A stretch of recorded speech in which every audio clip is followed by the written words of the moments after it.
talked about Fern Really Gully and the toxic love. Alrighty. Who wants to do a recap of last time? I nominate Tyler. That's Have a connection. Hi, Oh, Tyler. boy. Meet my friend Bus. I nominated Tyler because when at dinner time he was like, I don't know what game we're playing because I can remember both of them with equal acuity. and equal doesn't mean great. Uh-huh. Yeah. Last week we were in a town, and it was a town under a lot of trees. Uh-huh.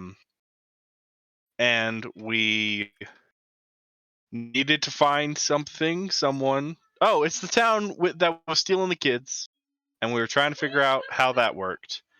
And Lim and Brim talked to Zadakis and I think, or maybe it was just me. Yeah, Zadakis and I, about just some tips, and gave us the a name of a person that was ridiculous. Shit, what was it? And we went looking for this person, but we had to go to a bar and say a catchphrase. And then that person gave us a catchphrase that we had to go. Well, not really a catchphrase. Told us to go to a certain door at a certain time in a certain other tavern. And while I was working on that, other parts of the group did a different thing. That was less fruitful. They went to talk to the like a more official person. I think the quest giver, maybe. Yeah, functionally. Yeah, and that did not yield much results. There was a lot of joking that this contact that Dux was looking for sucked, and then we met him, and it turned out he was kind of actually a good guy. He was just a little weird. The Vanguard. The Vanguard, that's it. The Vanguard. The Vanguard. And we talked to him and got a little information out of him, but it looked like Sev was really not having it. And so Dux played the game. He did and made a friend. And crushed a charisma check right there at the end. And we got information, and he gave Dux a sending stone to summon him should shit go down. Yeah. I have in one case addition. Wicked need to be smoot. I have one addition, which is just that the first half of session consisted of the scheming and an orchestration, organization of Zadakis' Suicide Squad. Yeah, Zadakis is workshopping some stuff. Oh yeah, that's right. Getting his ducks in a row. I'm not gonna lie, there was a small part of me. There's a small part of me that was like, well, if we're going back to Tay-2, we should end this game just so we can take that trip down the mall. That's what I was saying to Cody today, actually. Look, we can talk about that later. Y'all want to just steer the shit into the mall and be done with it. That is an option. It would be a fun way to do the soft reboot. Just stare it into the mall, take a pause for a little bit, and find out what happens when you stare it into the mall. Yeah, the soft reboot is like you all play completely unrelated characters, and you only hear Vague talking about the ship that tried to plow into the mall. These idiots. Yeah, it's vaguely references like, well, or you're a part of the UE, and the UE's like, yeah, the old crew tried to go to the mall. UE overrode it, so they had to take like a fucking tugboat attached to a ship engine. Did it work? I mean, that's good question. That's the important part. Good question. Although it would be funny, everybody's playing different characters, except Beacon is still part of the crew. Yeah. Beacon made it back. Beacon made it out. Yeah, Beacon made it out. But I thought it would be funny if what I brought back was like a friend of Beacon's who was a part of that thing, and I was like, yeah, that was so uncool. Right. No, the new we all character you voted bring back. Beacon had to go home. Right. The new character you bring back, it's a totally different character, completely unrelated. My name's Deacon. No. It needs to be Beacon, just not Duan. Yeah, no Duan. Yeah, just I mean, Beacon. yeah. I made the pilgrimage home and I found think- a new host. Well, that's what I'm thinking is if Beacon came back with a different body, I think I'd be the bad guy. A steer the Yeah. A steer the UE into the maw, and B fucking go on like some rickety ass ship just on a suicide mission. Yeah, here's the thing. Hell to the You try fucking to tell the UE go into the maw. The UE's like, so I'm gonna go ahead and head to port and then Right. stay here until you all get the fuck off the boat. Right. And Seb's like, yeah, no, that's totally fair. Yeah. Not my idea. It was UE's also like, hey y'all, I'm alive. Yeah, exactly. It's alive.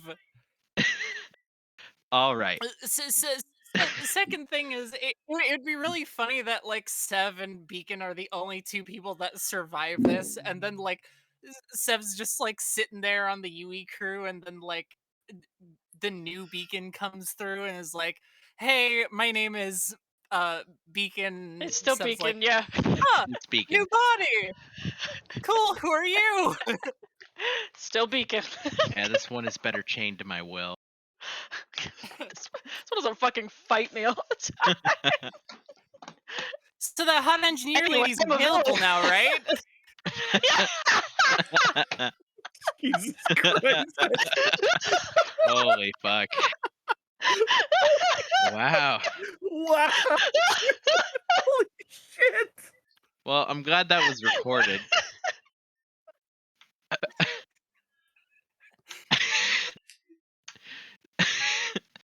So we'll skip ahead to it's sleepy night time at the inn. At the inn that you all have agreed to sleep at.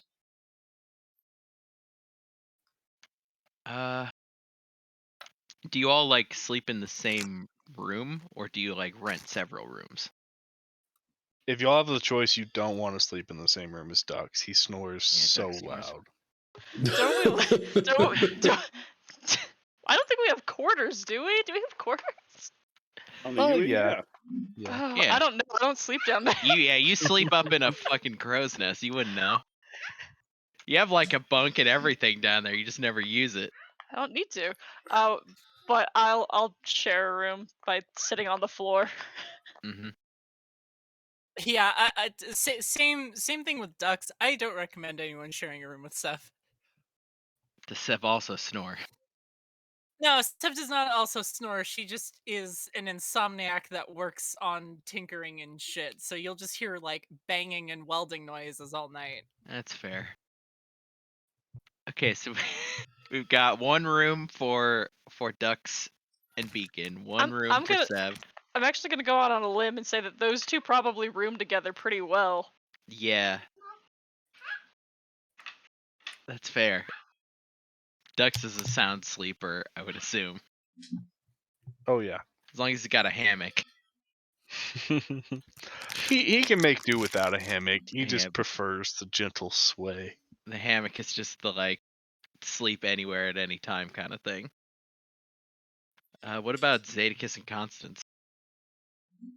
I will share a room with whoever would like to share a room. I sort of assume we're just getting a bunch of rooms at this point, because Yeah. But yeah, Zadicus is. No, either way. Yeah. I mean, it's not like you don't have the money.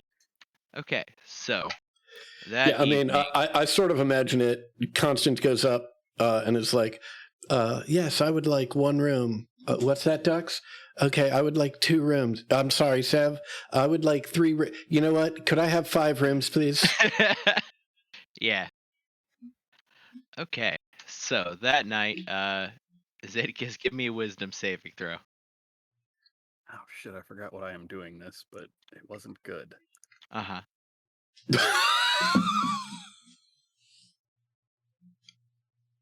I can't see the check yet. Yeah, it took me. Yep. Oh, That's Okay. right. oh, First roll of the Yeah. night is a 2. Yep. I mean, you're asleep, so it's all good.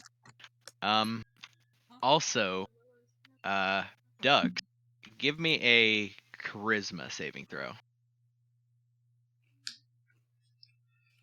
Don't fuck this up for us, man.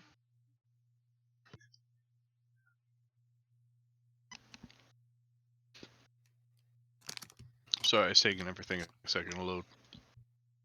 Yeah, everything's going kind of slow. Don't know what's up.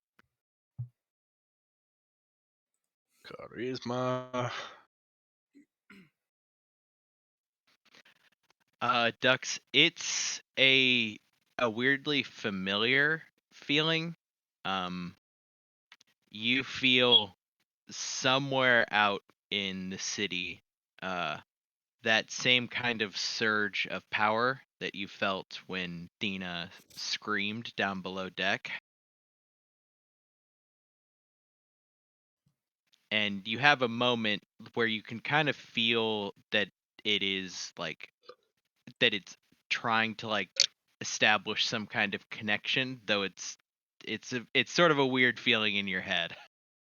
You could choose to like brush it off or to try to lean into it.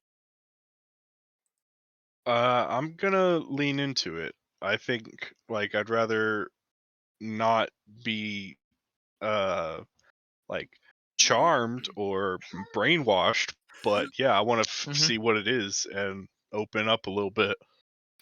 Okay, give me another charisma save as you catch it, you see it, and you start to lean into it. Yeah. It is there's not really any words or imagery, but in a moment you feel over what is clearly like the direction of the tapestry. There is something it feels like maybe an adult or something. It's hard to tell. A huge surge of power goes out, and you can actually feel it seem to ping off of other people in the city, though they're not, almost like, a node spreading. As it gets to you, you kind of focus in and can kind of triangulate it while keeping yourself safe. Enough to know that it is probably over in the tapestry. It feels familiar, as if it's happening in the tapestry. And there's something else you feel with that like level of save, reflecting that you are kind of in control of this, which is it is very, very loud, and then it is suddenly completely cut off.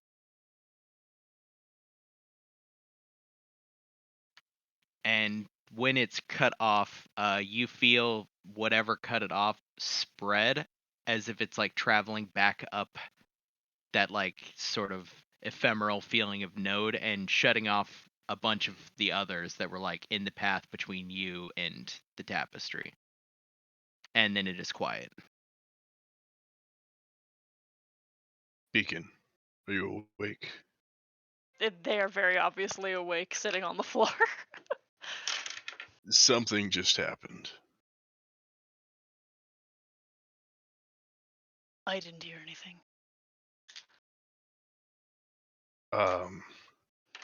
It wasn't really a sound, it was more of like a vibe. There was a bad vibe that came from that other district that way. We're very familiar with this sensation, but we did not hear anything. This must have been a different kind of vibe or something, because it felt like when Thena had that like, oh shit, I'm not supposed to tell you about that. Thena is C-touched, and there was a bad thing where she kind of blew up a little bit. Look, I told them the secret would be safe unless it needed to not be, and this feels like a big deal. We should probably go talk to the others. Or should we be leaving?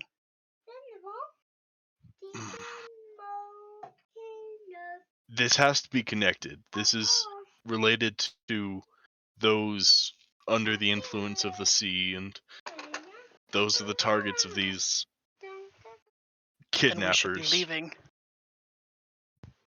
You mean leaving to go find out what's up, or just like leaving town and forgetting about this whole thing? We should follow the sound. Right, yeah, and possibly take the others with us instead of just you and me. Yes. That's what I was getting at. Okay, I'm gonna go start knocking on doors.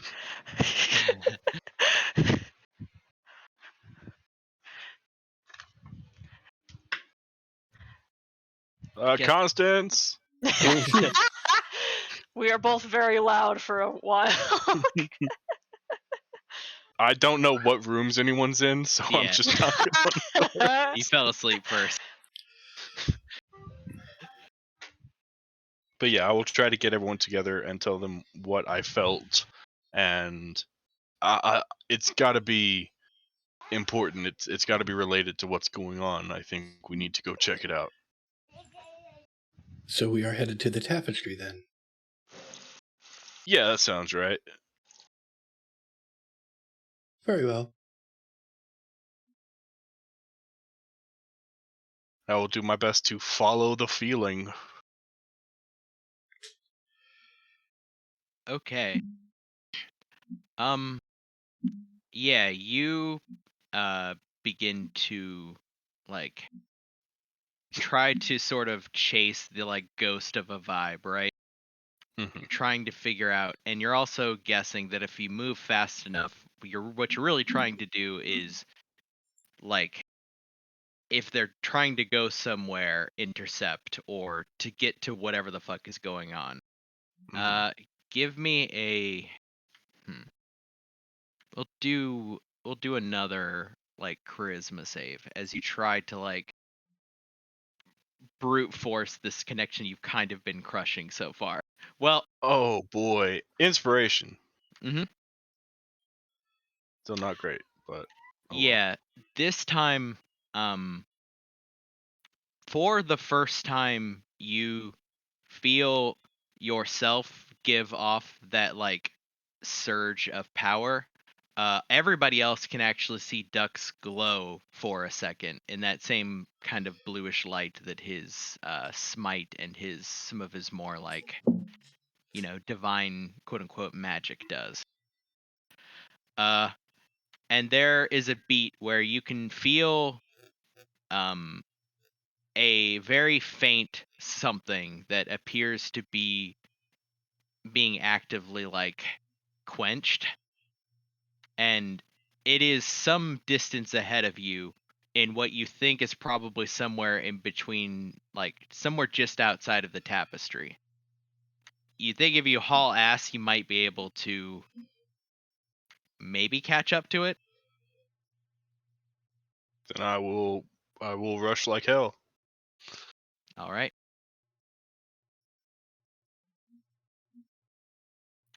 As you get closer, it is nighttime in this place, which means most of the like lanterns have been dimmed slightly. You find yourself in what is some kind of like residential area. The buildings are a little bit squatter than in some of the other parts of the city. And you are like furiously casting about looking, trying to like feel your way along. As you get close, give me one more to see if you can like keep your hands on it and figure out exactly where it is.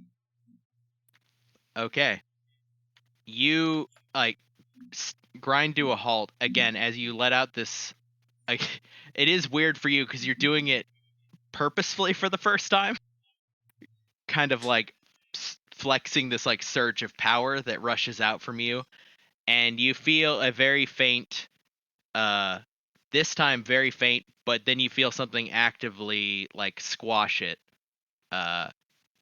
probably about like 300 or 400 feet in front of you. You're like crisscrossing through a bunch of alleys at this point through this sort of weird, not particularly level city.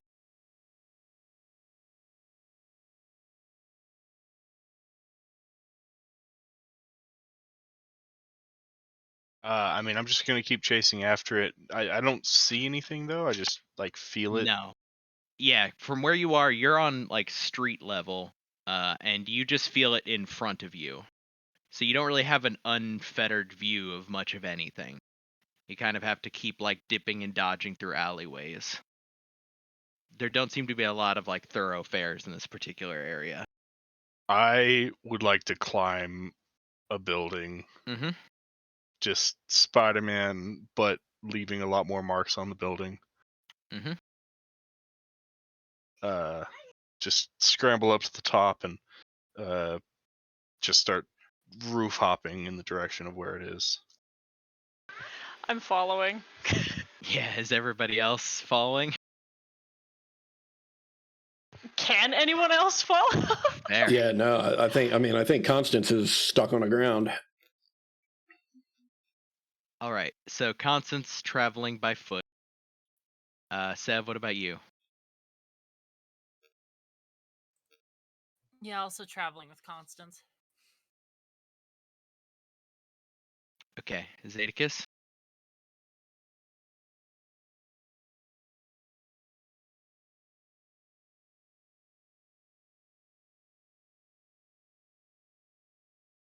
You are muted.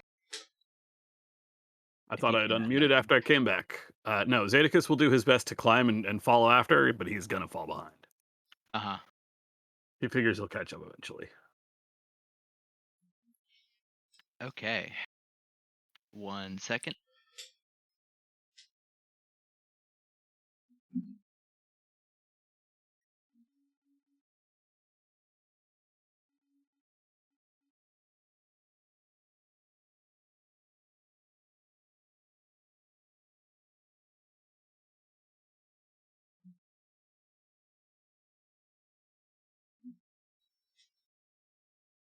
So, I will pull... we'll start essentially with Beacon and Ducks arriving on the scene. Pull you to this. Bring your tokens out.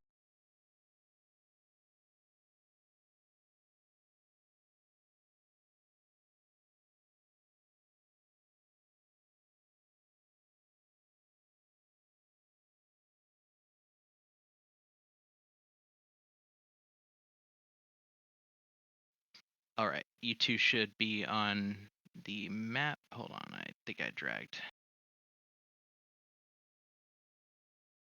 There we go. You three, yeah, you two should be on the map. I forgot to hit the rejoin as player button. Hold on.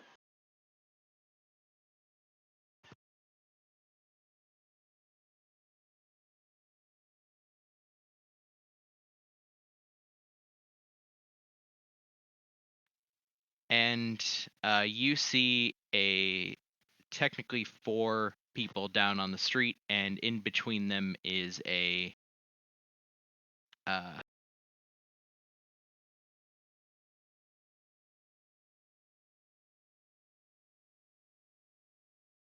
what appears to be a goblin child.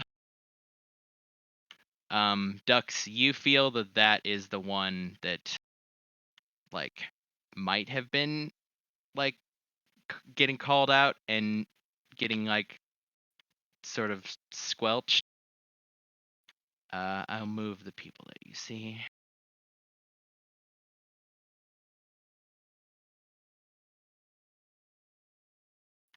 So you see 2 like different sort of like masked and clad in leathers bandits.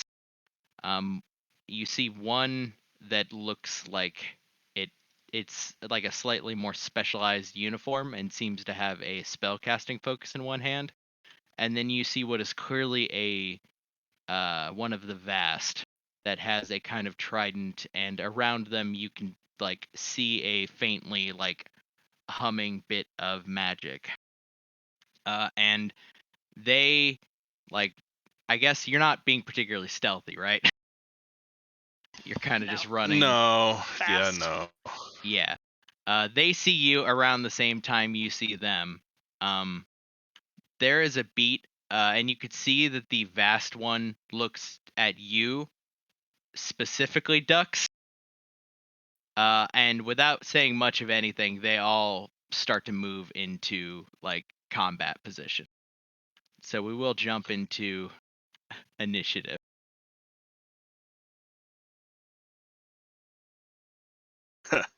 You want some magic? I'll be happy to give you some.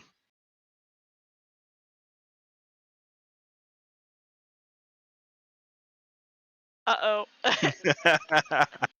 Oh, Uh-oh.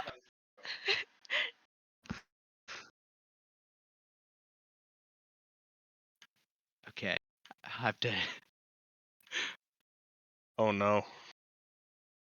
For whatever reason, when it rolled like everyone. Oh, that's Oh. better. There we go. All right. I will roll the rest of you in a. Well, we'll see. Do you want to put them on the map so they can get in position Yeah, and I just will. have them hold? Mhm. Sorry.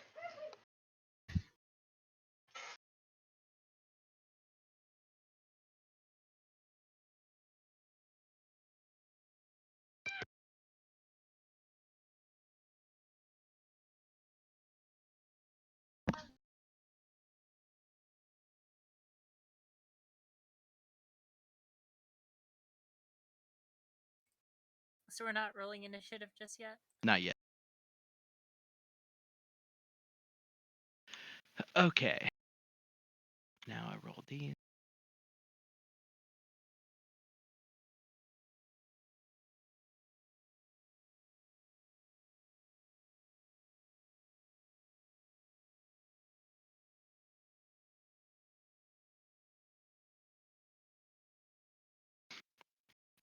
Alrighty. So, first thing that happened. I was not expecting. I mean, I guess I should have been considering how high your check is. But you did pretty well several times in a row. The one with the spellcasting focus in its hands makes a gesture, and you see this one here, the one in the lead, goes invisible.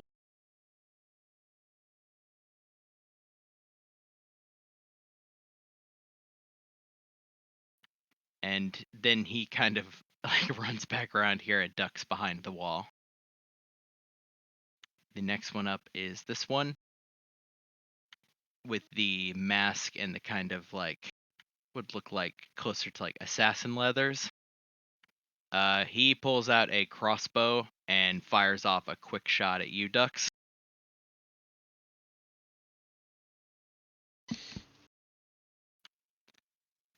Yeah, he'll miss the first one. And he'll hit the second one.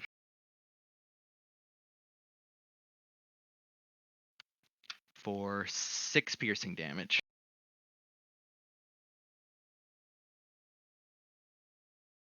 As a crossbow immediately comes plunking out and catches you in the shoulder.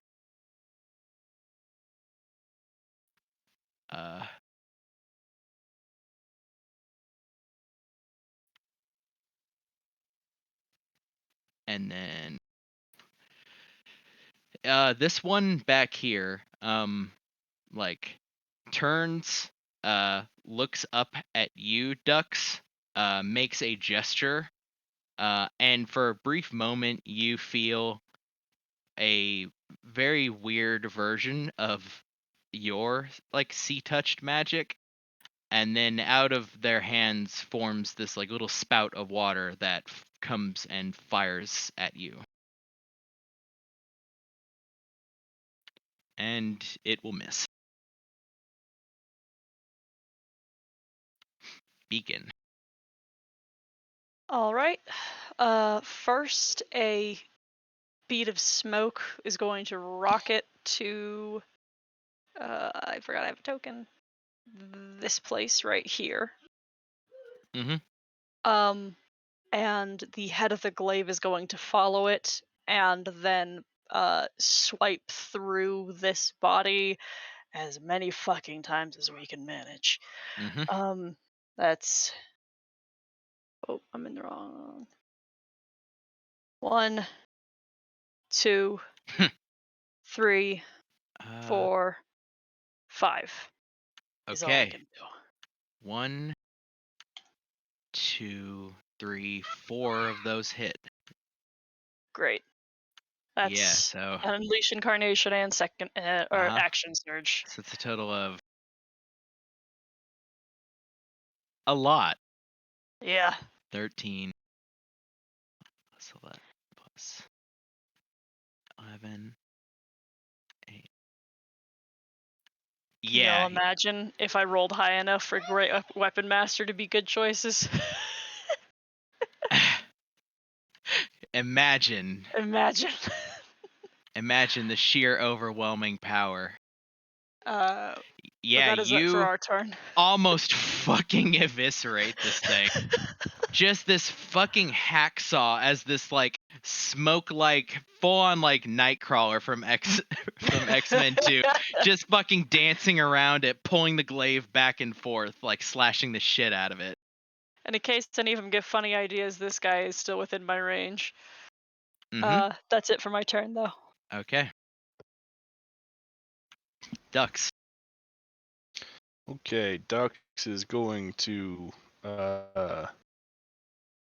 disappear in a cloud of fog and reappear over here. As you reach for this particular bit of magic, give me a charisma check. So like essentially a spell attack check. That's two different things. Spell attack check or a charisma check? So let's do spell attack check. Man, I wish I had a spell attack button. In your case, it's 18 plus 3 would be a 21. Yeah. You feel that one of that like vast reach out their hand and try to stop what you did. And you feel a moment of like your wills matching, and you just power through and appear. But for a brief moment, you felt a tug as if it was trying to shut off your ability to do that. Mm-hmm. Oof, well, I'm going to not worry about the guy I can't see because I can't see him. Mm-hmm. And can't cast a spell, can't cast a bonus action spell because use my bonus action, and I've already cast a spell. So I will just swing my halberd. I'm gonna take a step forward. I'm gonna get right. Well, you know what? No, I can't get there. I'm gonna get one step forward right here, and swing my halberd at this guy next to me. Mm-hmm.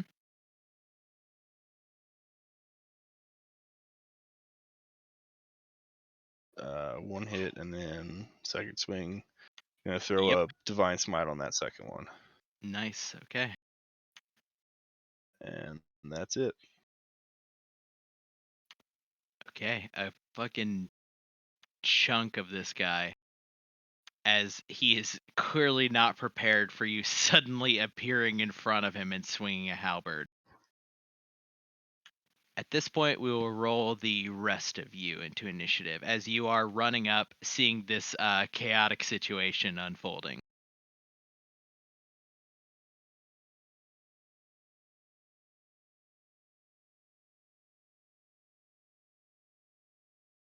Ooh.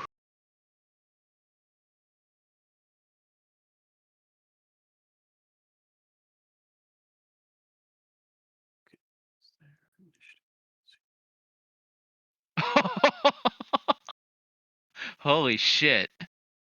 One of those nights, all right. Holy shit. Wow.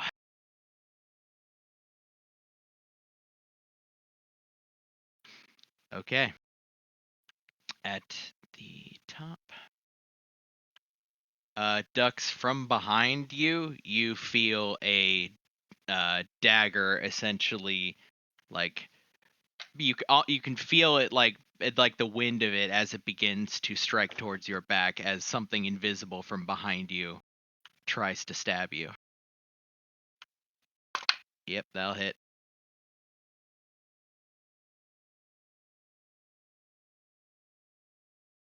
Let's see.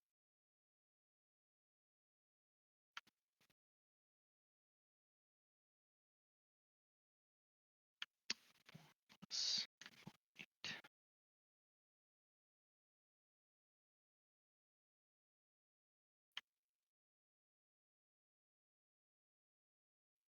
For 15 piercing damage as you feel this dagger sink into your back.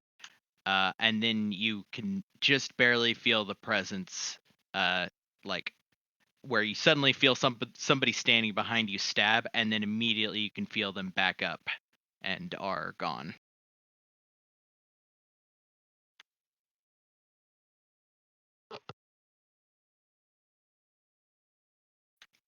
This one up here is going to, seeing the just utter fucking devastation that Beacon is has just wrought on this one here.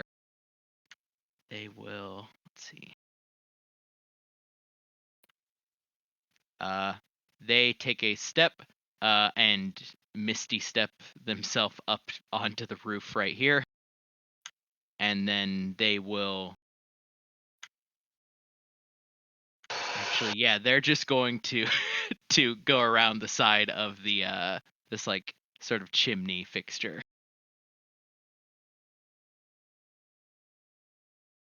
The one in front of you, Dux, is going to take two, like, brandishes this short sword and swings at you.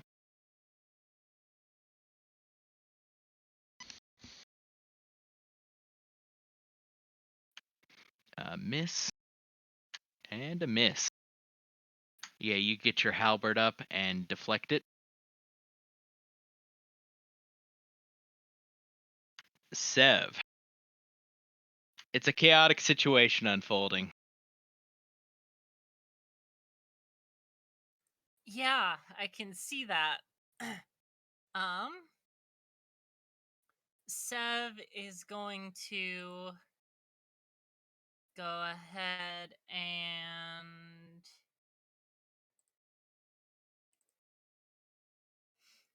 oh, that's right. I have 35 feet of movement. Yeah, you're in the fast armor. I'm in the fast armor. Yeah. Sorry. I'm gonna put myself back at the start where I was. Map out this path. She's gonna get to about here. She's gonna use bonus action to crank the dial on her new weapon. Okay. How much? Oh, I can choose how much? I thought it was just one Well, interval per. no, increments of 1 to 2. Oh. She's gonna.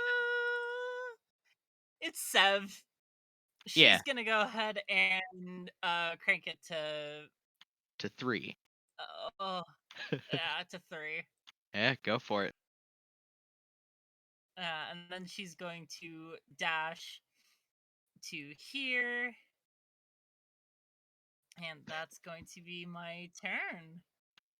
Okie dokie. So yeah, hey guys, how's it going? You, as you're running up, pull this big unwieldy fucking thing off your back and like ratchet the dial on the side, and then just come running up and presumably stop right in the middle of this melee, right? Yep, absolutely. I don't even Okay. have my guardian armor or anything. It's just this scrawny little tiefling in sleek metal armor just being like, hey idiots, how you doing? With this big machine just going Okay. Yep, that's turn. This one in front of all of you, in a like panic, bleeding everywhere after the fucking onslaught by the echo, raises their hands, and it's a very strange effect in that it is a sort of darker in color version of Dux's magic, as what looks almost like a rip in the air appears over their head, and a huge amount of water pours in front of them, catching all of you and this his compatriot right here. All of you give me a dexterity saving throw, as this like wave of water from nowhere just slams down on top of you. You both have a plus 4 to that. Don't need it, baby. Thank you. But I will take the 25. So we've got a 12. Is yours added on there, Dux? Yeah, mine's already added. Okay. Well, okay, so fucking A. I need to take I want to take a fucking picture of what the dice just did. This massive wall of water, like, I guess because of the dimensions of the alley, like, hits all of you, and more than damaging, you, Dux, and you, Beacon, get knocked prone. Sev, you are still standing. This guy next to him gets knocked prone. But all of you only take only take 8 bludgeoning damage. And yeah. And Sev, you take half that. Oh. I rolled multiple ones. I don't want to talk about it. Beacon. So this wall of water blasts through this smoke form, and it is just mist that instantly recoalesces and attacks this guy again. Yep. I'm gonna see what happens. Okay. Yeah, with the second one just fucking eviscerated. Okay, and then I'm also gonna attack the last guy. Okay. Yeah, also, again, just the chain hacksaws, boom, boom, back and forth, both of them eviscerated where they stand. Imagine if you're Great Weapon Master. Yeah, I tried it, I gambled. I also forgot that I have now a magic weapon, which encouraged me. But that's it for our turn. Okay. Zadkus. These two are suddenly eviscerated. Can I even see this guy? Like, is he behind a building? Give me a perception check.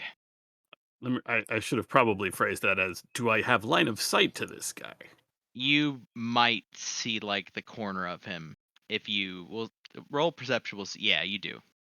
You caught, like, you can see him poking his head around, like, watching what's happening.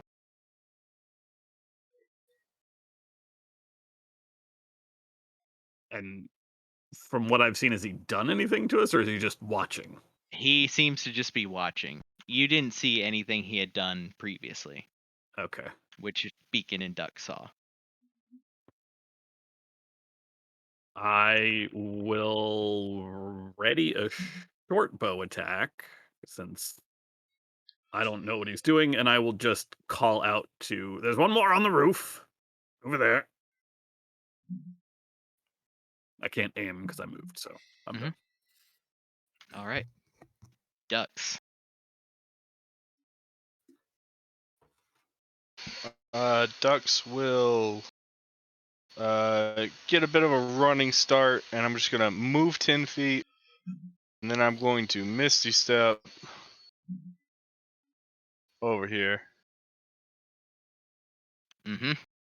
Yeah, he sudden panic as you just appear in front of him. And then I will swing my halberd at him. Yep. I'll make a second attack.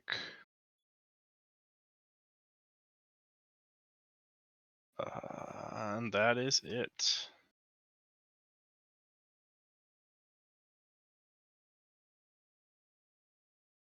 Okay. Let's see. Yep, still manages. Constance.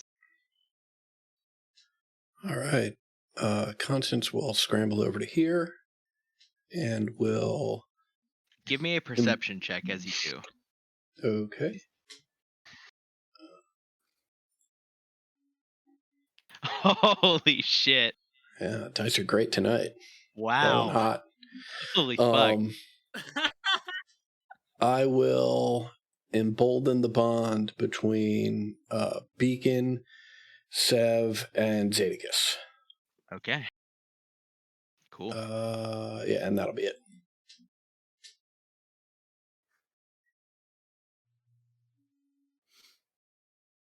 Okay, this one is going to disengage from you.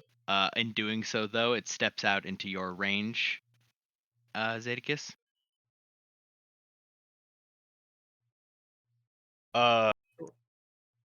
He's disengaged from me. He's trying to, yeah. Okie doke. Disengaged doesn't matter to me, but he is still in my range, so once he leaves my range, I will make an op attack. Okay.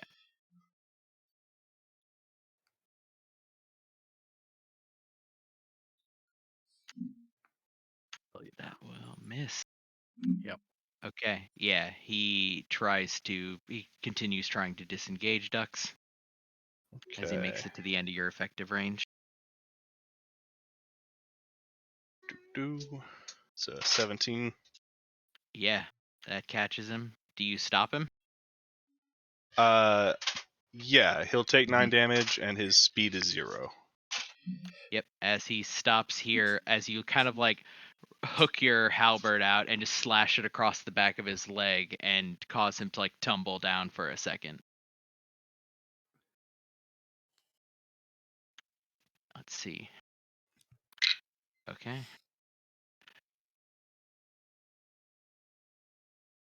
Zadicus.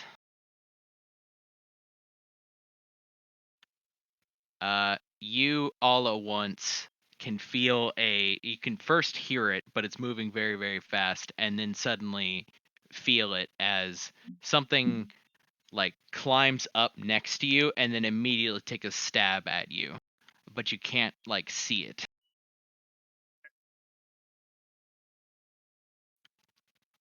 That will hit.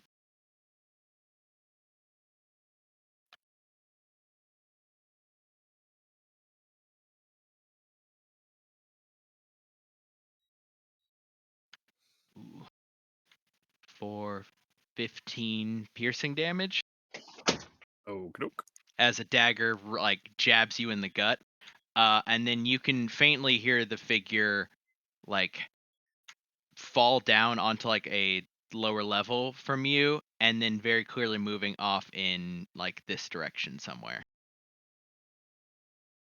I didn't see a ping or anything. Oh, but if you can just give me there a cardinal, that right works. there. Just okay. I was on the wrong layer. Sev.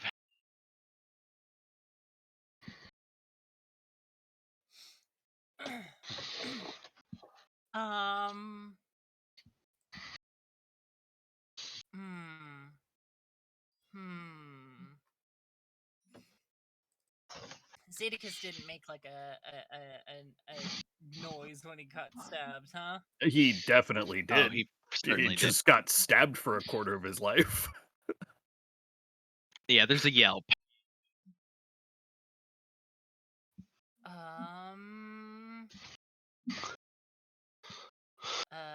Sev is going to figures that Dux has that one handled and is too far anyways, and is going to sprint back over Zadicus's way and call out. Zadicus, you okay?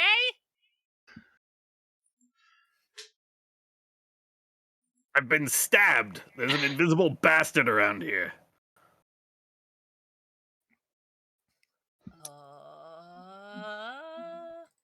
How big is this alleyway between these two buildings? About 15 feet.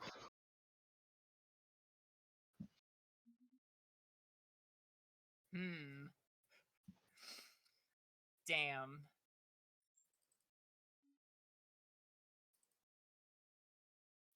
I mean, you know what? You're thinking about gambling on it. I am thinking about gambling on it. So just let me know. If you're wanting to, just let me know which 2 sets of squares.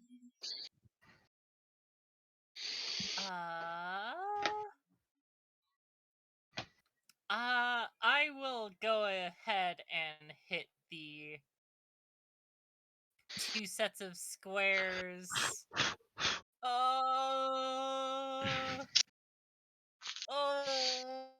Cody, I don't want to.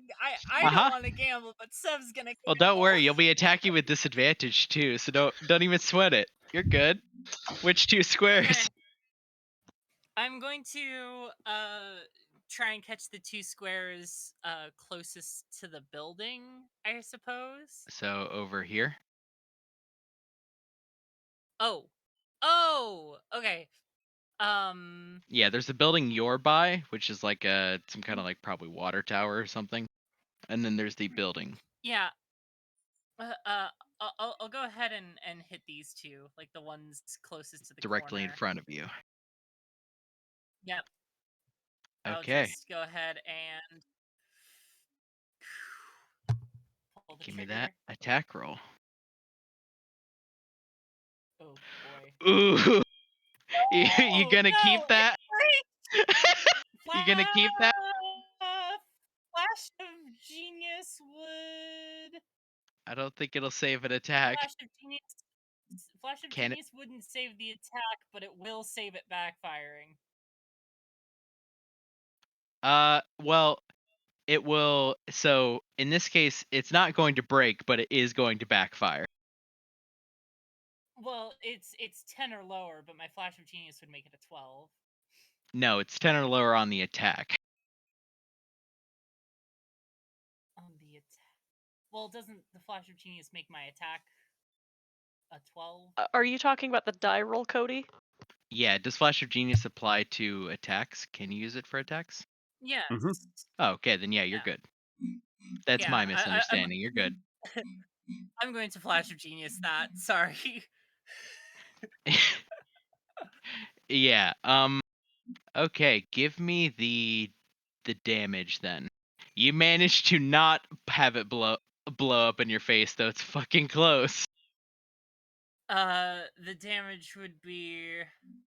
Oh shit! Is that counted within the force damage or no? I might have keyed that in wrong. It is not. Okay, so then that would be just an 8 plus 5, and then for level 3, yeah, the extra thunder damage. I rolled 2 You ones. rolled 2 ones. Holy fucking shit.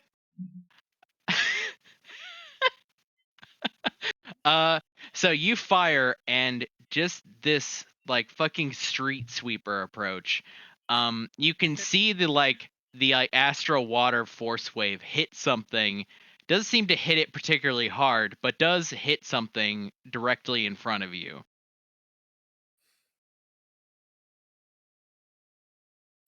And yeah. Look, you're working the bugs out.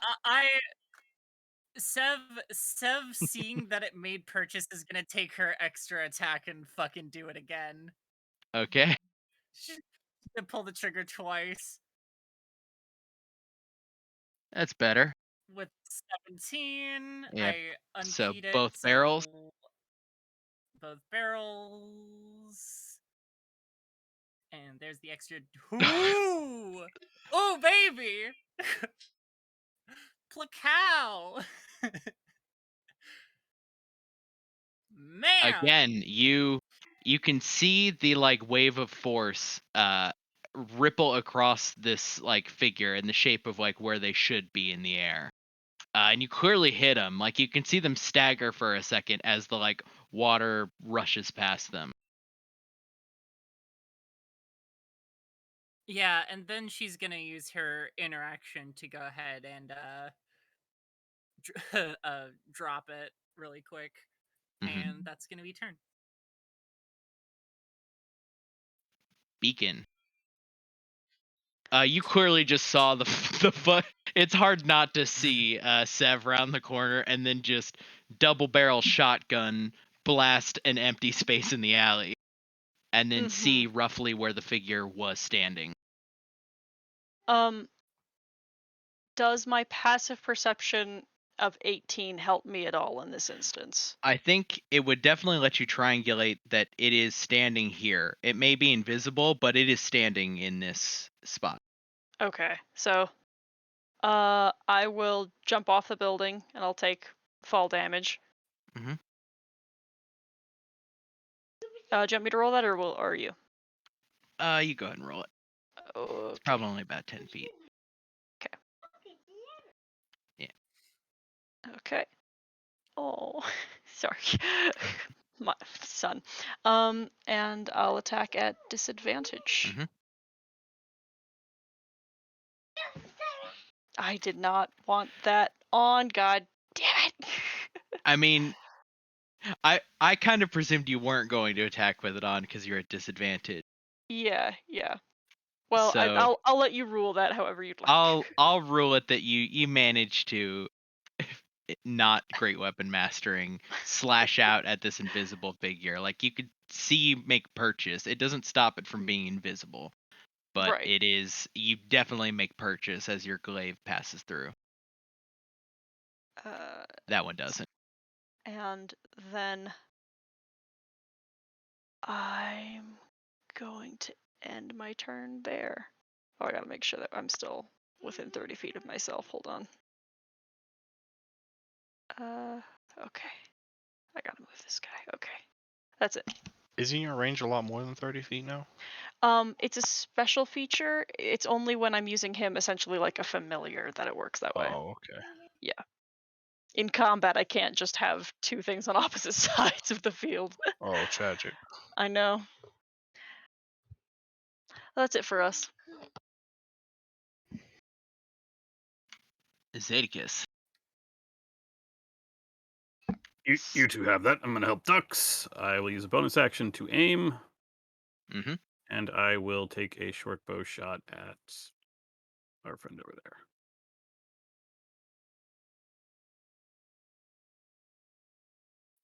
Yep. I am not blessed. I don't have blessed checked, so why did that? Oh, that's the Band of Tidying. Never mind. Yeah, you had that checked last time we fought.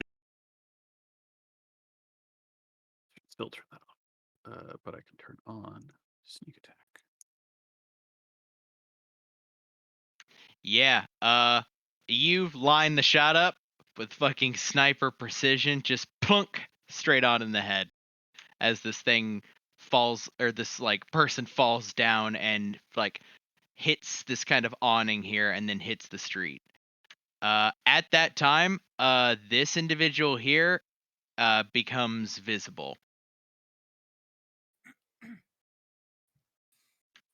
This masked, sort of larger figure becomes visible, staring at the two of you, looking very clearly like, oh shit. Wow, corny outfit too? Jesus fuck. Well, hello there. General Kenobi. Thank you. God, thank you.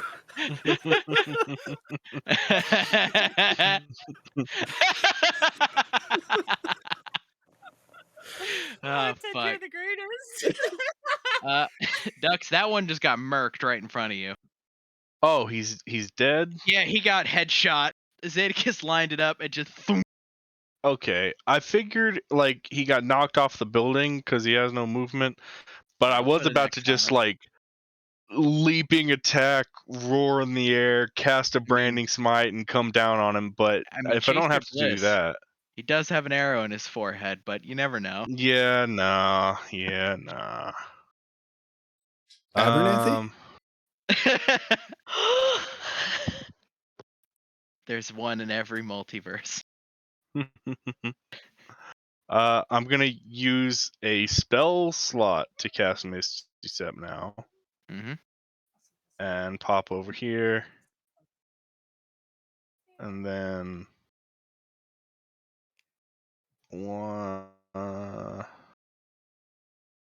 get over here next to Constance. And let's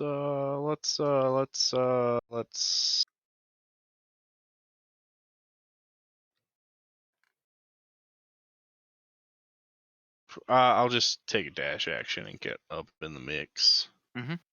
Make sure this guy doesn't go anywhere.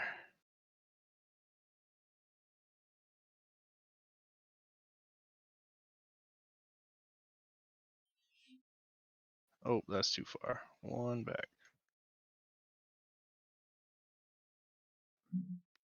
Constance.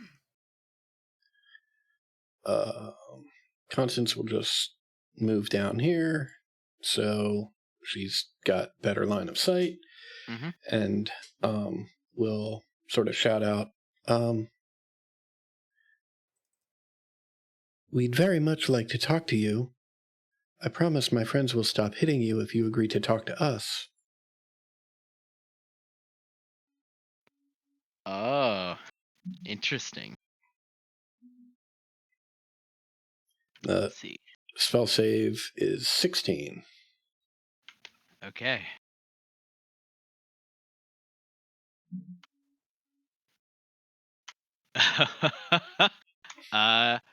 You like mutter these calming words, and everybody can hear that like just one drum beat of like thrum from somewhere down below, as all of like the tension in this guy's posture bleeds out all at once. I just wave at him.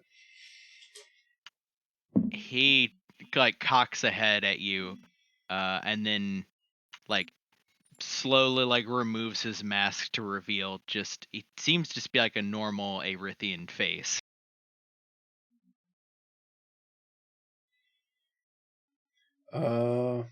Yeah, that's Constance's turn.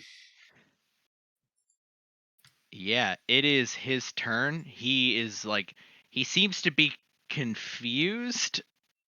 Like he's bleeding. He's surrounded by people, but in this moment he's forgotten he's forgotten like why he was like panicked a moment ago. And he like seems to snap to and kind of like does take a step back and almost like bumps into you, Dux, and then turns and wide-eyed looks at you. Doesn't say anything yet. Sev.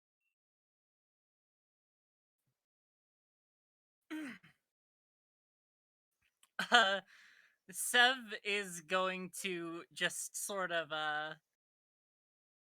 she's gonna like pick up the bellower and repressurize it and crank it down a notch. Just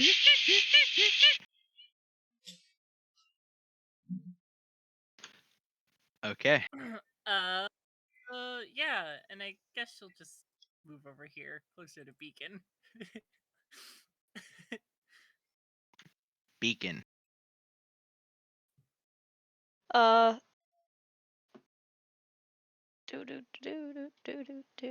Holding an action.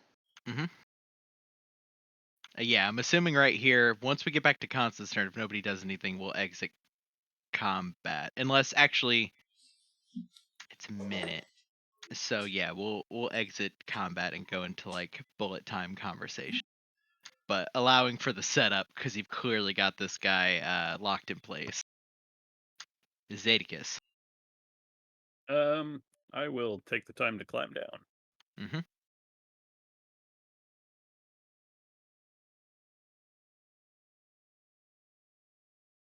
Oh, now he wants to talk. Fine. Dux. I will just kind of keep my position next to him and we'll make it obvious that he's not going anywhere, but just waiting for the conversation to start. Where the goblin child? Where'd they go? Yeah, the goblin child is currently like the token for them would have been like kind of around the corner over here. I can drag them onto the or drag rather their hand out for what they look like. Any of you good with kids? Do you want to go? No, cute. That is very cute. It's very cute. You know what? I think y'all can handle the intimidation. I'm gonna go check on the kid. And I will just make my way back over there. Let's see. Aware Dux. We're out here because you felt something. Maybe you want to question him about what you felt?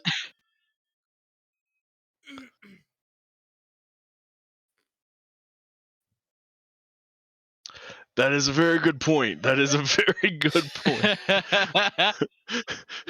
Dux will run. I will go deal with the child. Yeah, last you saw of the child, she was basically just hunched curled very tight in on herself in a fetal position as all of the violence just fucking erupted around her. Okay. And Constance, you got one more turn to prep anything? Otherwise, we'll move to the questioning portion here. No, I'm actually just heading over here to grab the child. Mm-hmm. Not physically grab the child, but just deal with the child situation. Yeah, the child, like I said, is very like compact in on themselves, like holding themselves as small as possible. Isn't saying anything currently. And I'll just pick up a rock or something, or a pebble or something off of the rooftop here, and I'll cast a light on it and hold it out for her. Okay, well, yeah, I think at the moment her eyes are completely like pressed shut, so she doesn't see it yet.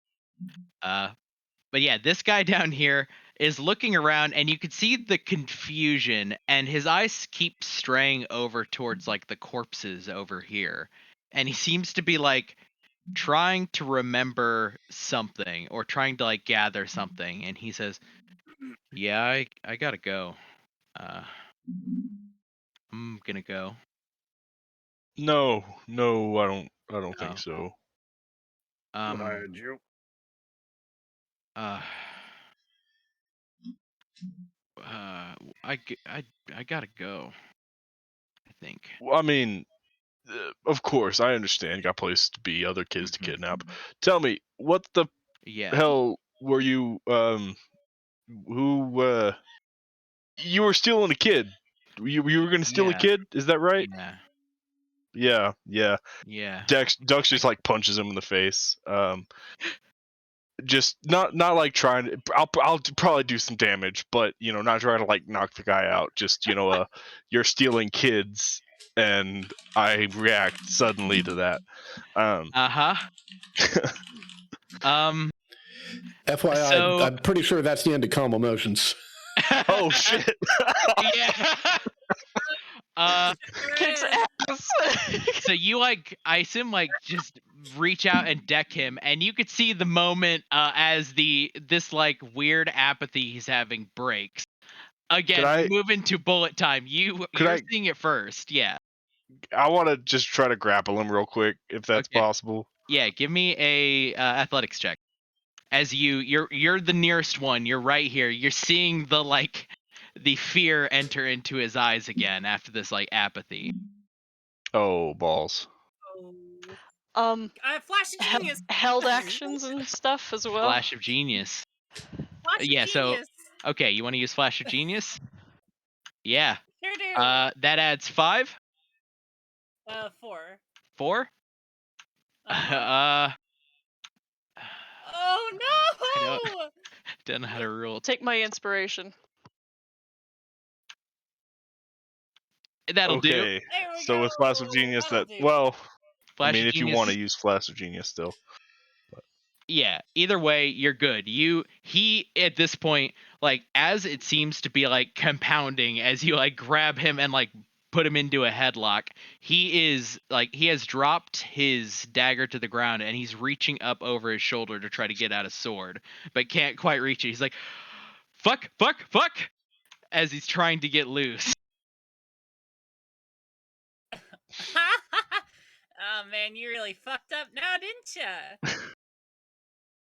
Look, why were you stealing this child? It's a job. It's a job. For who? It's a job. I can't. You know I can't. I know that you very well fucking can, or you I can be a can't- I body can't. on the ground right now. You're gonna kill me either way. I know you are. You killed all of them. Because Well- they were attacking us, dipshit. You're gonna kill me. I attacked you. Not if you say shit I did. to us. Ugh. We expressly didn't kill you so we can ask you things and maybe let you go. I don't think you're gonna let me go. He's right. Like points at Beacon. That one fucking is like everywhere. You know what? You know, I have to say you've got a And you're a very one of good, them. Sight. Look, how about you die with a cleared conscience? No. You're one of them.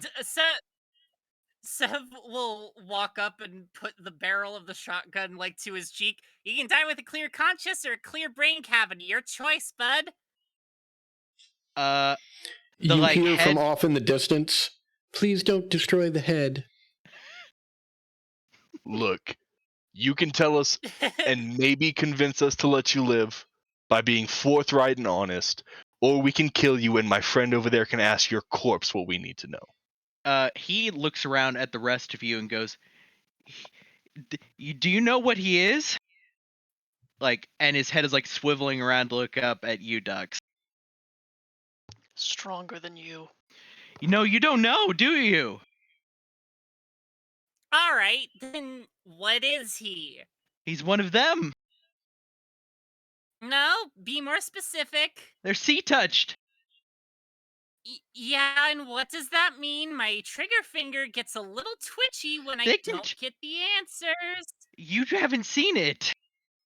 Oh, They I've seen just plenty of what blow someone up. They can just vibrate you apart.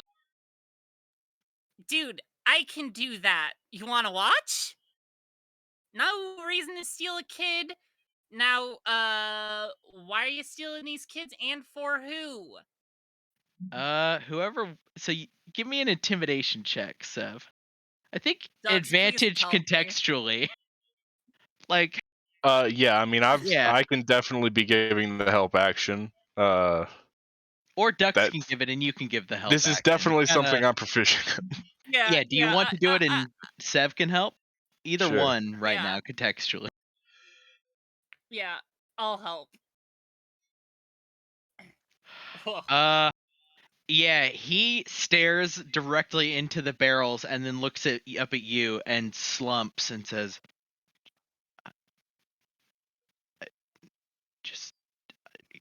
just make it quick. What do you want to know? Where are they going? Where are you taking them? Who are you doing it for?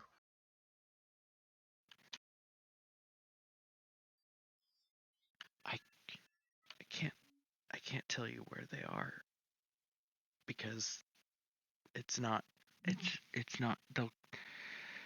they know people that are related to me.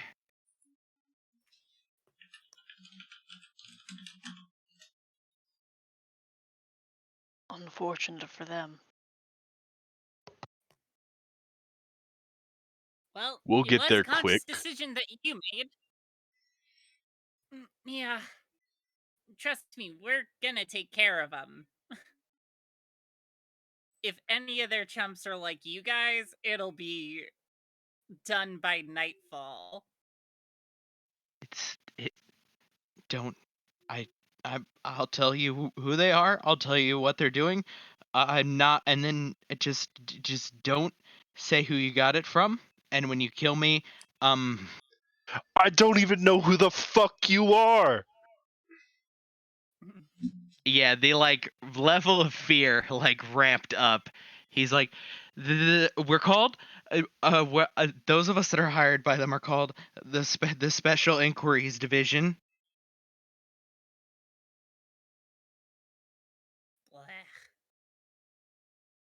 That's the name. That's the name. That's the name. That's the name.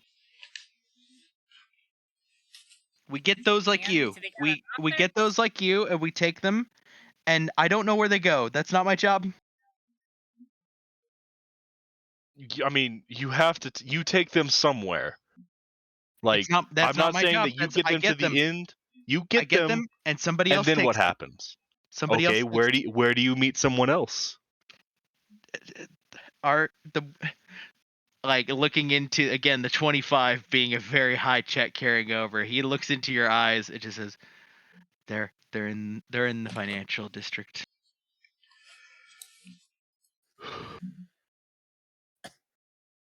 Thank you.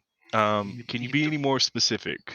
You could tell one lantern on the front is lower than the other. That's how you know.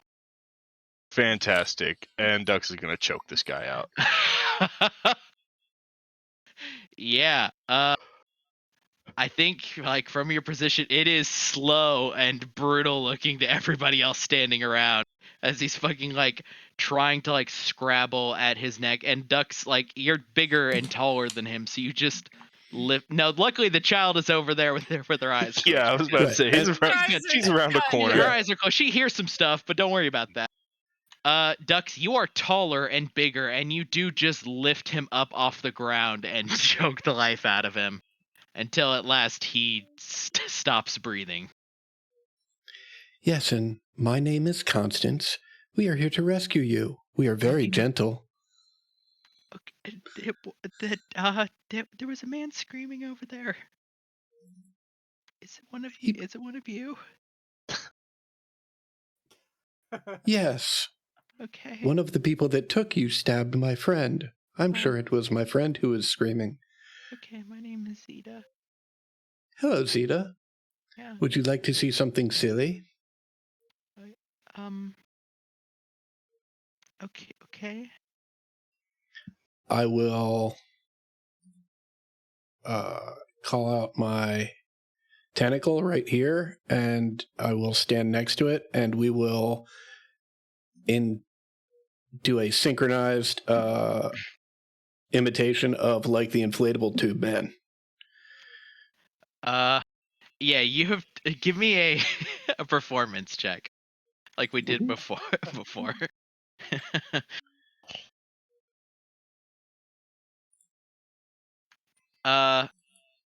She seems to like register it in the sense that she's looking at it, but her eyes are far away. Maybe not the best time for that. And I'll dismiss the tentacle. Would you like to get off of the roof? Yeah. Come then. She like slowly kind of like scrabbles her way down. As soon as she gets to like the street, she curls back up into the fetal position, like staring at the two corpses.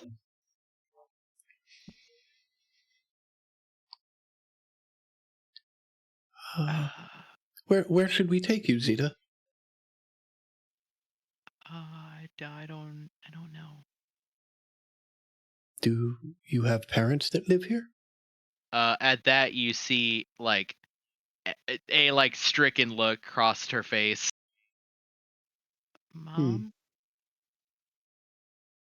But she like looks at the specifically this one.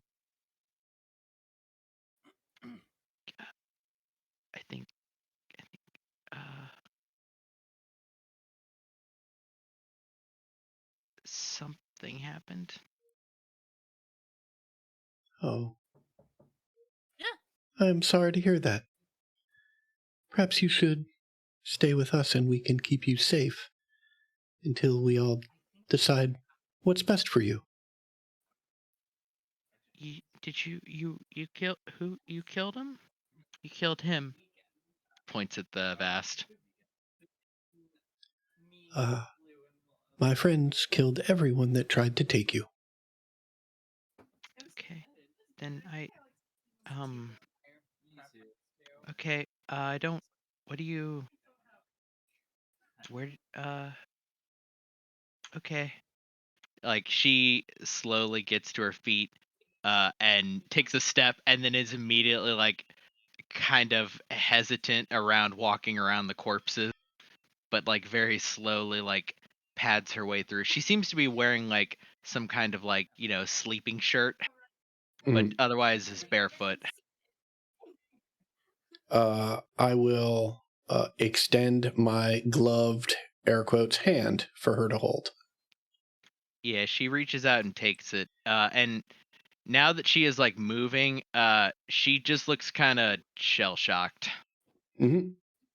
And, like, when you, like, move to drag her along, she just, like, sort of, like, blank eyes pads along behind you. Mm-hmm. I'll take her back over to the group and introduce her to everybody. Her eyes are, like, locked to the, I mean, bodies don't look great ever, but they look particularly heinous when they've been choked to death. Dux is gonna hurriedly, like, duck behind a building and try to stuff this guy in a barrel or something. Yeah, you just, like, basically take it at, like, it's true. You take it and just kind of hurl it down the alley in this direction, like, out of sight. Just through a window to a hopefully abandoned building. Yeah, just and then thump, and everybody, like, tenses for a second, listening. No response.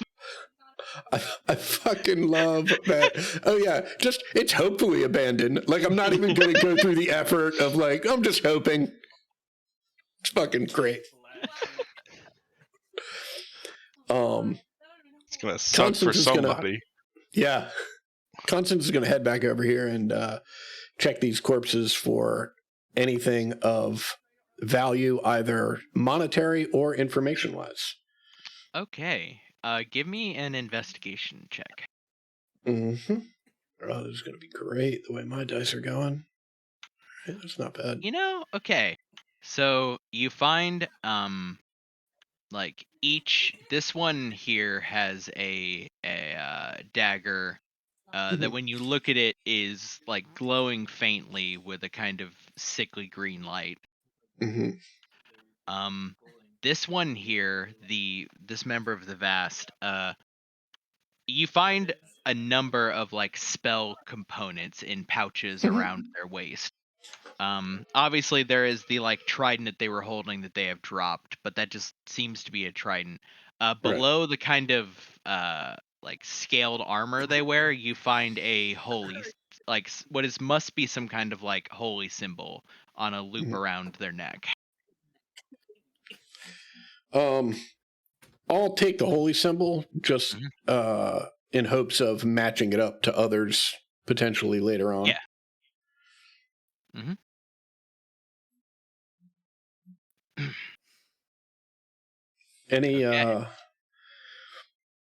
Any coin or any notes about, hey, meet me at such and such a place, or I don't know, No. We had to move our meet location because the Vanguard is hot on our tail. So I think with a 16, you can, in working backwards, you know that none of these people have a single bit of coin on them. And in terms of equipment, they seem to only have what they need. They're not carrying, like, packs. They're not carrying any extra equipment other than what was required for this job. Right. Just in case what happened this evening happens.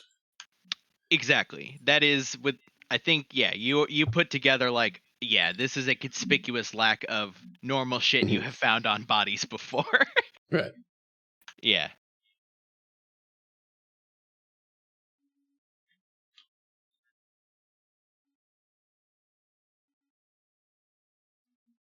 Yeah, you are standing in the street. It is hard to tell at the moment if anybody is responding to the violence that has just happened.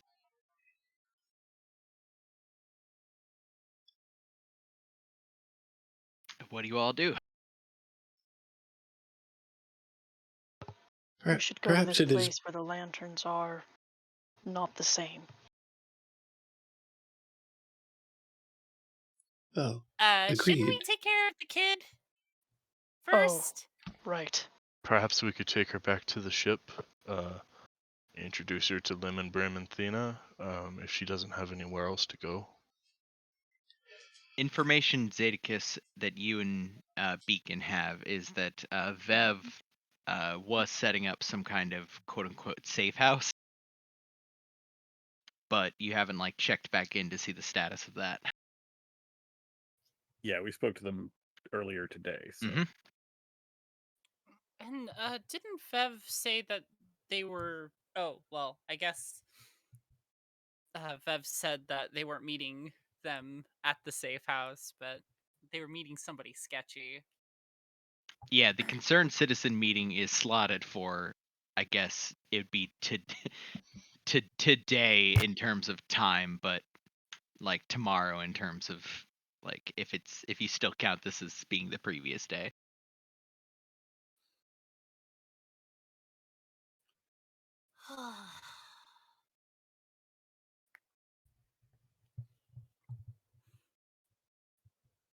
I mean, safest place is probably on the ship, considering, But, I don't know how well Mig would take to that. Yeah, hold on, but didn't she say her parents are dead? Yeah, they killed them? When Constance asked about her mom, or her parents, she said her mom, and then said something happened. Yeah. Sort of open and ominous. Maybe she had a magic explosion and killed her mom. Unclear. She did point and seem to think that this one was responsible for her mom dying. That's the only other bit of information that Constance got. Also, Beacon, we're not going to kidnap a child. We're going to put her on the ship until the problem's solved and then go get her and put her somewhere safe. Beacon is not sharing any input. I just want everyone to be aware of us taking a child out of this town and putting it on our boat is kidnapping. The time required to get up back to the boat and back, you could do it, but it probably means you're not going to be sleeping much tonight. Yeah. With the way the meeting is going to be tomorrow. It's a fucking hike. Yeah, I mean, the safe house above board, because I don't know this, is probably a good idea.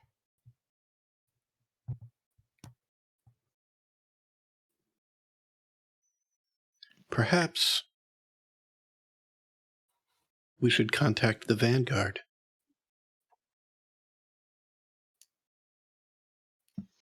We look at ducks. I look at Constance and say, I mean, not to diminish his work, but we are sort of going through professional channels, have professional contacts. If we ask him for a safe place to stay, he might just be I don't know, say wherever he's comfortable going, and I'm sorry. I thought we could ask him to watch the child. That would both keep her safe and keep him off the battlefield. Oh, no. Holy shit, that's the worst idea I've ever heard. Are you kidding me? He carries a gun that doesn't fire. That seems safer than what you are doing. Yeah, but at least if somebody like these schmucks come to attack a kid, I can defend them. He's gonna be drawing blanks the whole entire time if that thing doesn't short circuit and zap his hand first. I think we should give the Vanguard credit where credit's due. I don't think they'll be easy to find. It's possible these guys have some kind of sensor, but they've sent, we don't know how many search and rescue teams, quote unquote, that they have. I think she would be safe, at least while we can't take her into battle. Yeah, that's kind of the point of this whole detour. Yes, well, we can't take her with us. If we take her back to the ship, it will be a lengthy detour. So, I agree, it is not a great alternative. But what other alternative do we have?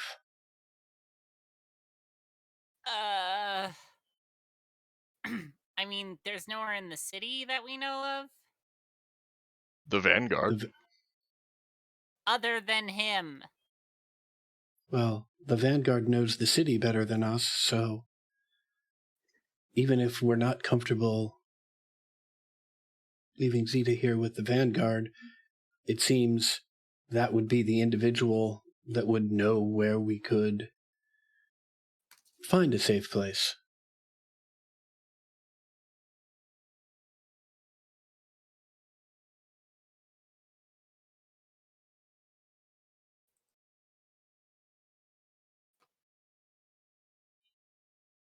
Ted, by the way, you're muted if you're saying anything. I will, but thank you. Yeah, no problem.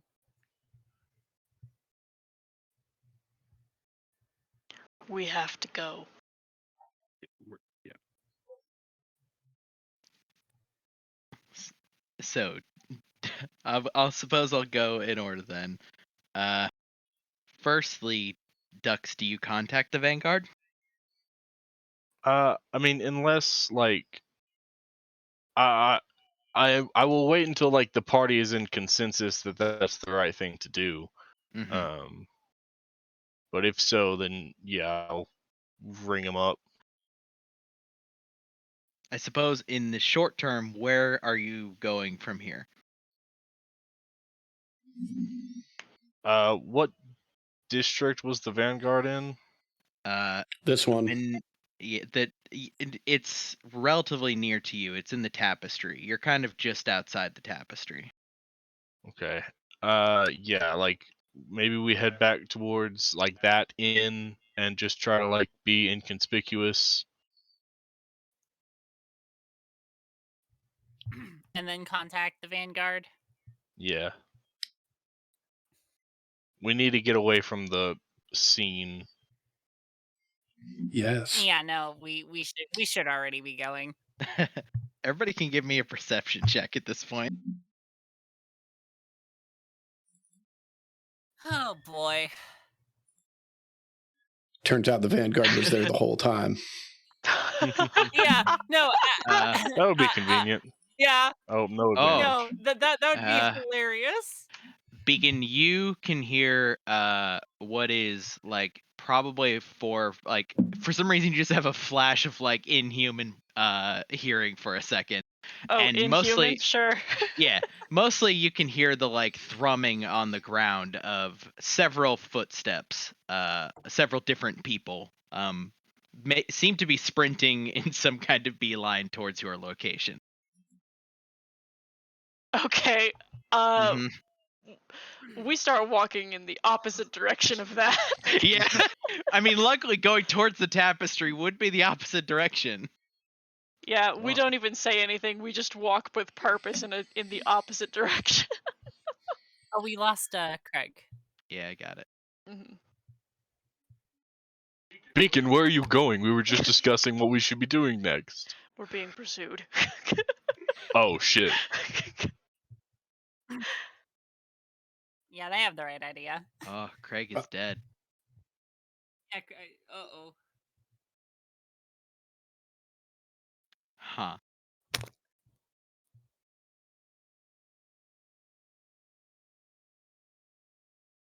Gotta invite Craig again, because Craig is gone.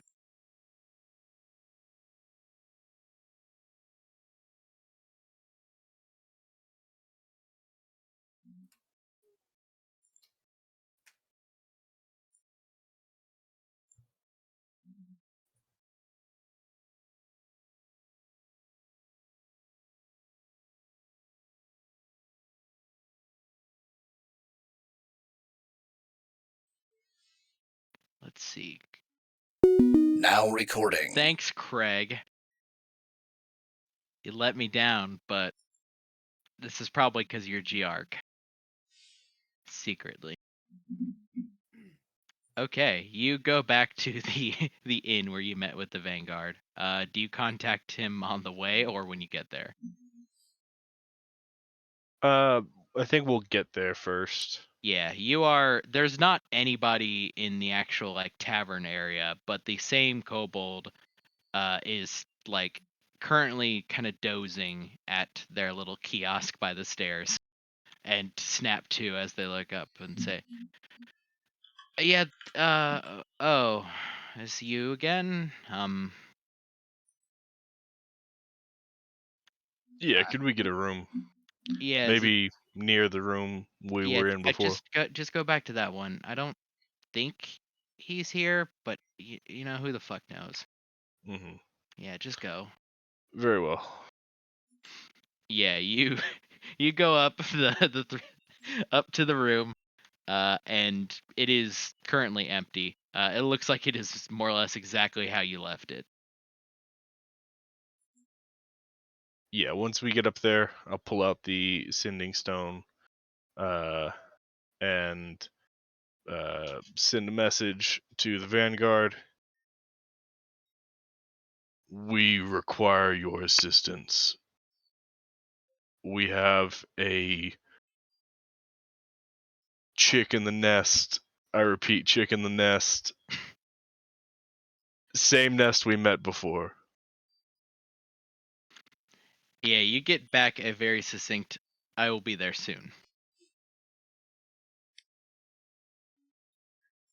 Okay, they'll be here soon. Yeah, so it's like again, kind of now you're all sort of in standing room in this one bedroom waiting. There's like 10 minutes, 15 minutes. For those of you with high passive perception, the first thing you hear is the window currently is still left open, unless one of you have closed it. And you hear a like, and could see like the the impression of like a very tiny hook has like kind of caught itself on the windowsill, and then as this like pitter patter of feet goes up the wall, and he jumps into the room and looks around and says, "You have need of my assistance."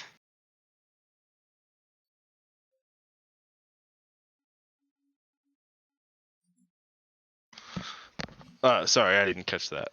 "You have need of my assistance." Yes, we thwarted a villain in their caper, and this young girl needs someone to watch over her, or a safe place in town to be, while we hunt down the head of the snake or whatever the fuck. His like head snaps to the child, and you see like the kind of weird tense sort of like, you know, like skulking thing, like body position he had sort of just evaporates. He keeps the mask on, but he lets out a small like, "Oh no." He comes immediately like walking over to the child. She looks up into like the masked face and says, Um, yeah, it something bad happened, I think. He like looks down at her, like reaches out to take her hand. She is very clearly like hesitant, for a moment, like it's kind of hiding behind you, Dux, or actually probably behind you, Constance. And he says, "Just, it's okay, little one. Come here." She like looks at you, Constance. It will be okay. Yeah, she takes a few like hesitant steps and takes his hand. He looks at her, and looks at you, Dux, and again, no facade back on, says, "You saved one?" Yeah, I sensed something, and when I tracked it down, I came across her. There were 4 people trying to capture her. Did you They kill will them? not capture anyone ever again. Did you get information from them? I did. Where are they? Somewhere in the financial district. That's our next destination. Now?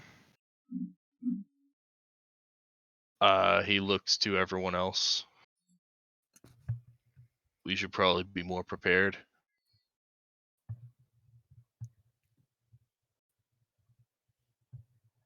I mean, probably time to rest up, but I mean, they might respond in some way. I'm firing on all cylinders, but she'll look over to Zadicus. He doesn't look so good. I feel fine. Constance patched me up. If we wait too long, it's possible that they'll move their operation knowing that there's a chance that info is... that they might be vulnerable. Yeah, because... I will need several hours to take care of the little one. But if you tell me where to go, I'll look out for if they move.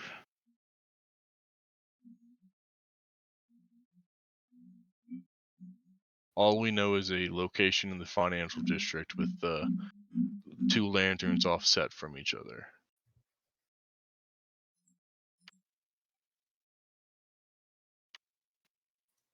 I will let you know if I find it. I will head there in several hours.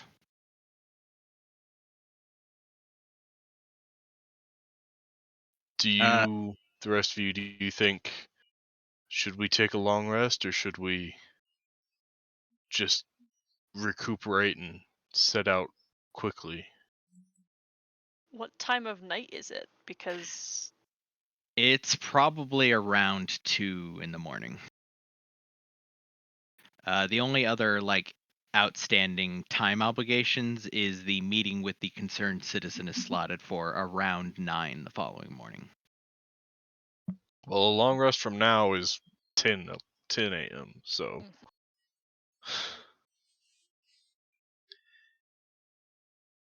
We have a lead on where they are. It feels like speaking to our concerned citizen might be a little, too late. agreed. Yeah, I'm in the same boat. We will only need a few minutes to catch our breath. Yeah, I just got wet. We should not lose our opportunity while we have it.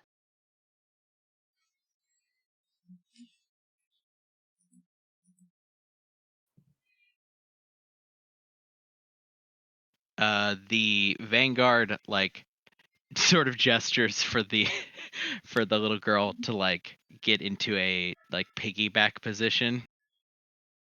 And she just looks back at you again, Constance, sort of wide-eyed. He'll have lots of fun toys.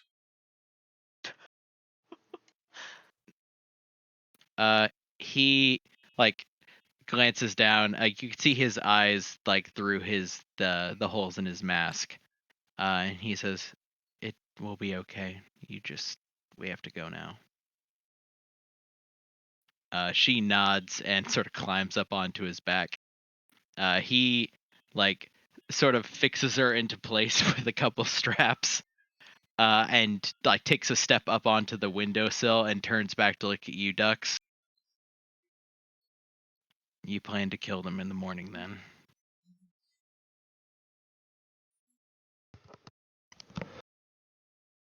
I think the sooner the better. I understand you are not available right now, but the work you are doing is more important than anything else, and we appreciate that. If it takes too long, we will let you know, but I believe we will head there in an hour or so. Mm-hmm. Yeah, he like takes a step off, and like seems to take hold of the rope, and then just slowly rappels down the side of the building.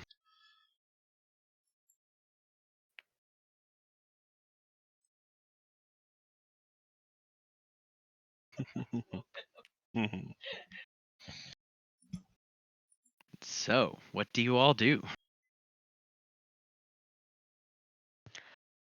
Do we need to take a short rest? I need to.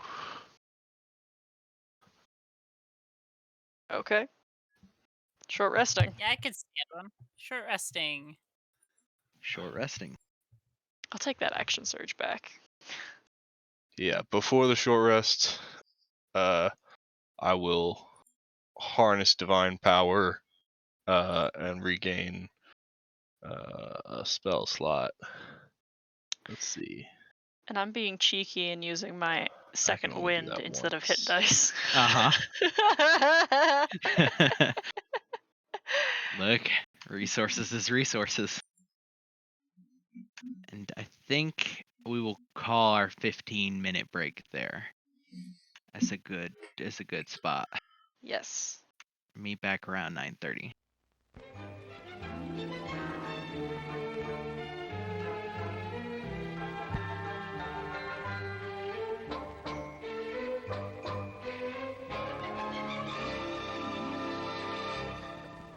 And now, intermission. Refreshment time.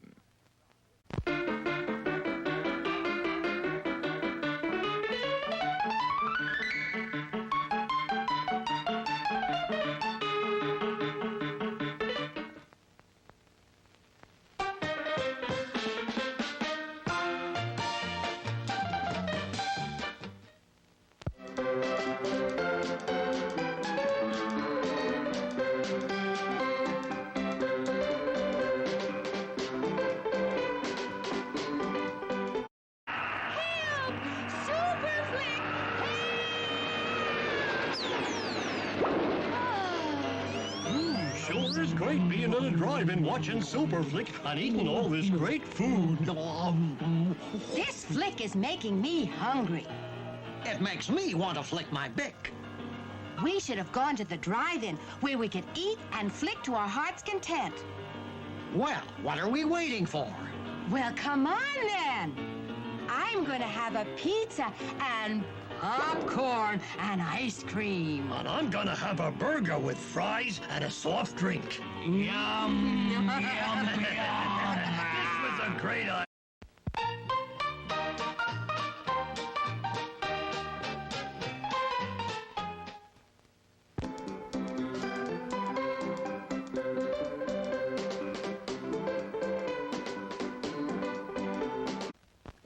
No, that's not big enough.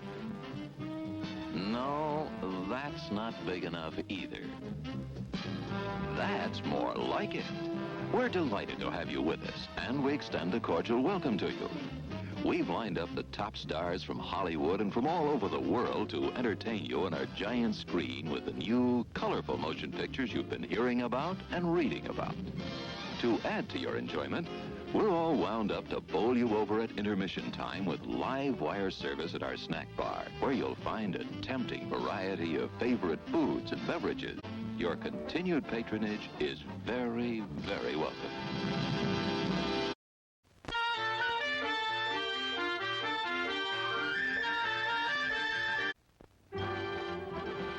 It's intermission. Rise and stretch time. Time to refresh yourself and visit our snack bar. Got a yen for hot popcorn? Your favorite soft drinks are sparkling cold. The juicy Frank sizzling hot. There's delicious coffee, freshly brewed, and all kinds of ice cream and candy to tempt you. Showtime will be announced loud and clear to get you back to your car in time. So stretch your legs. Come to the snack bar now.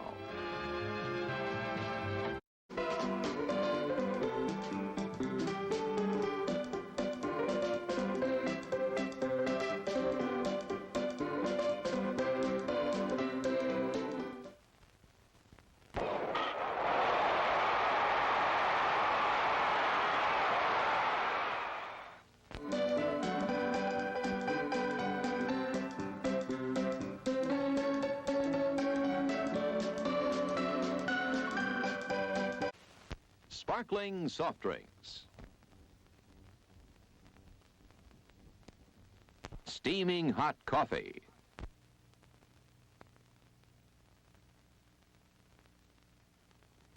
Steamed or grilled hot dogs.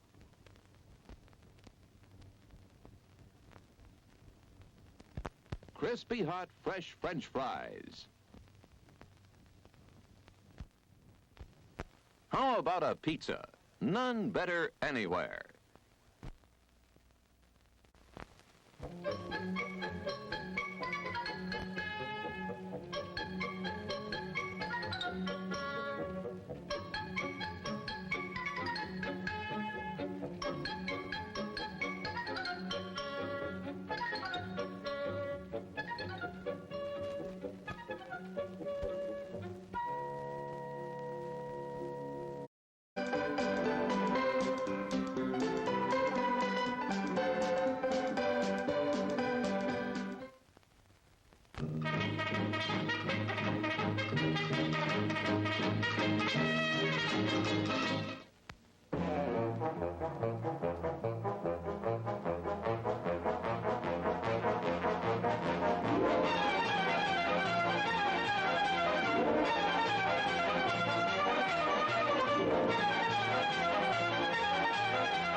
Sneaking out to the drive-in?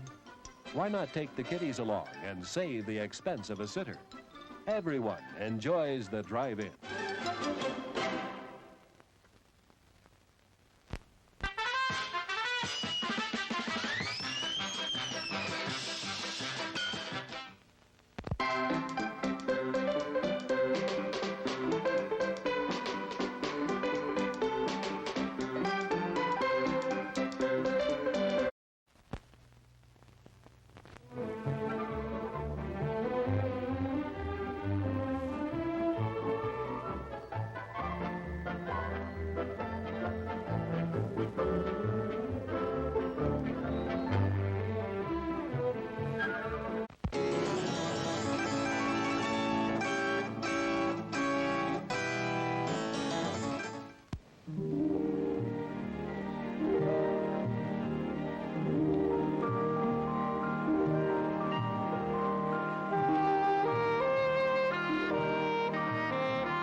drive our new Cutlass now?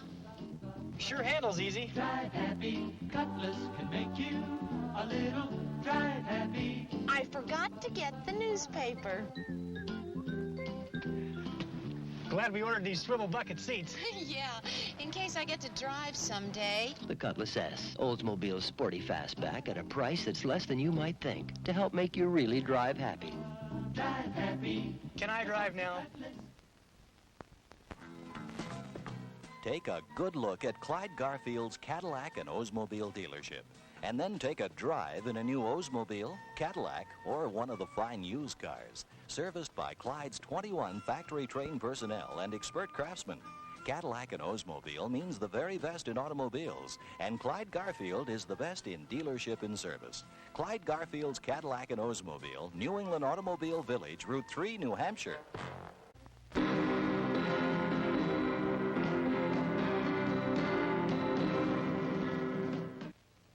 You're invited to stop in at Nashua's own McDonald's on Route 101A.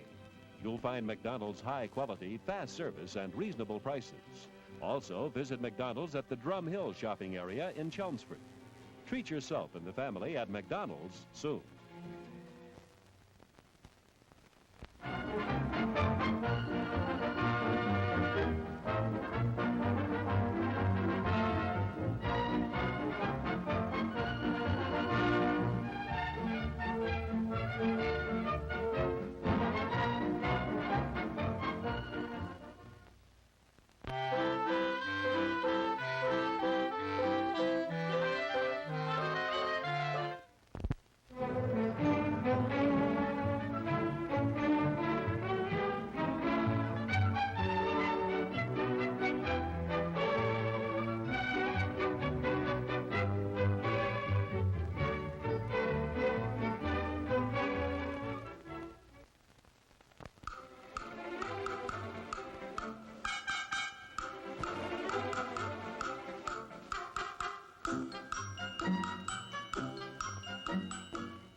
And now, intermission. Refreshment time.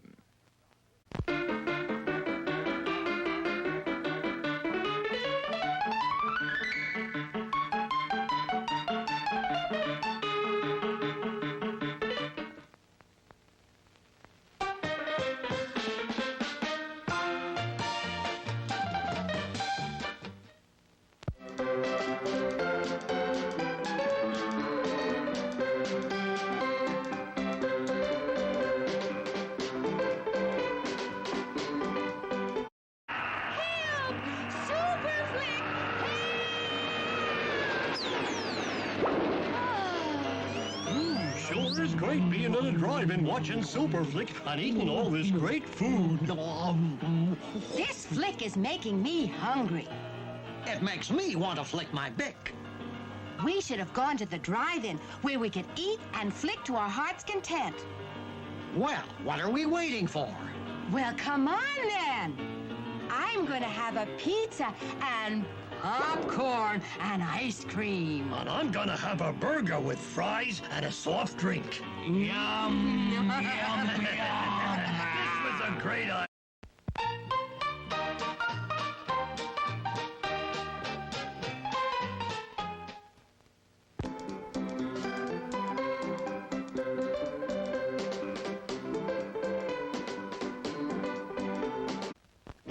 No, that's not big enough.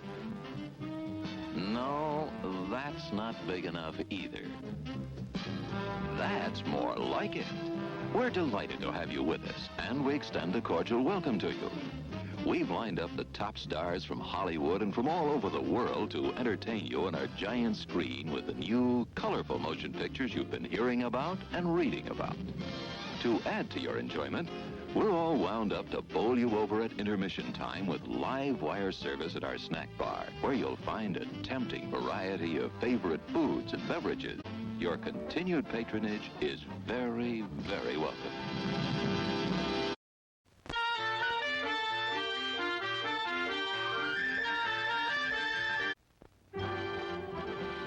It's intermission. Rise and stretch time. Time to refresh yourself and visit our snack bar. Got a yen for hot popcorn? Your favorite soft drinks are sparkling cold. The juicy Frank sizzling hot. There's delicious coffee, freshly brewed, and all kinds of ice cream and candy to tempt you. Showtime will be announced loud and clear to get you back to your car in time. So stretch your legs. Come to the snack bar now.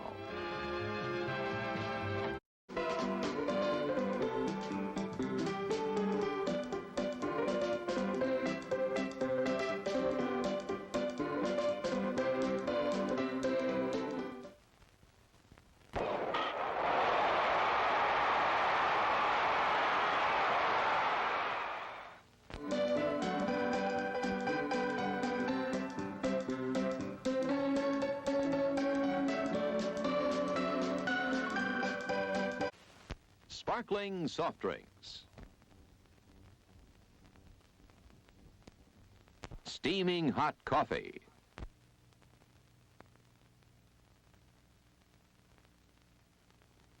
Steamed or grilled hot dogs.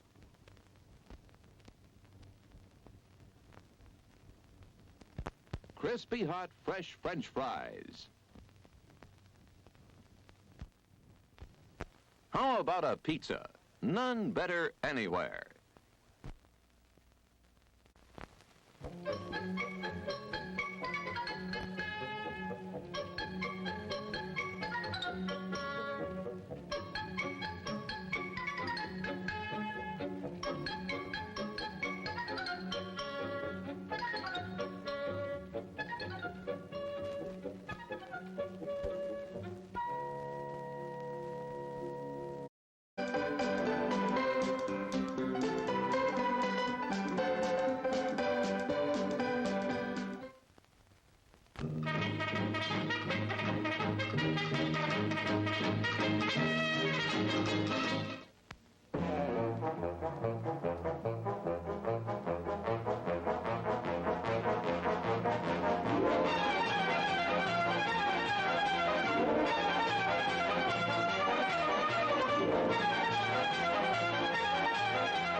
Sneaking out to the drive-in?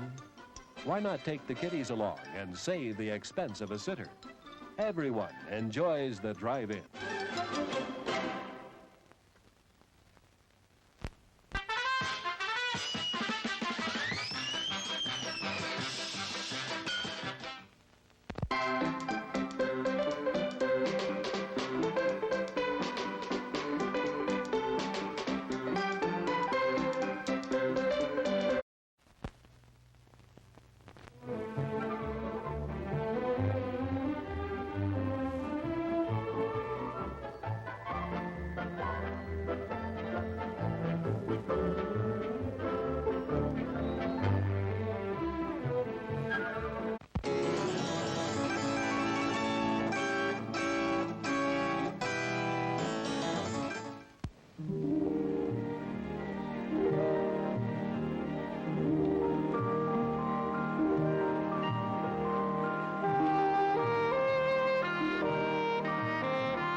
our new Cutlass now?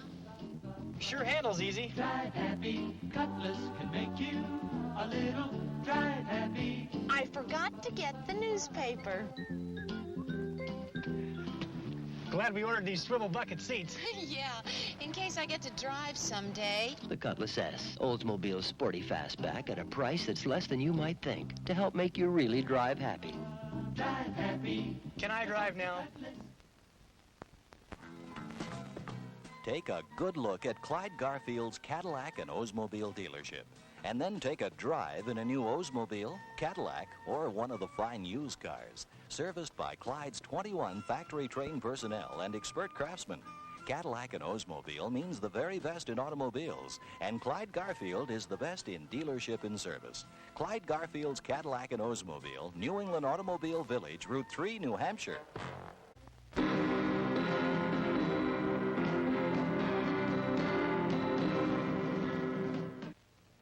You're invited to stop in at Nashua's own McDonald's on Route 101A. You'll find McDonald's high-quality, fast service, and reasonable prices. Also, visit McDonald's at the Drum Hill shopping area in Chelmsford. Treat yourself and the family at McDonald's soon.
And now, intermission. Refreshment time.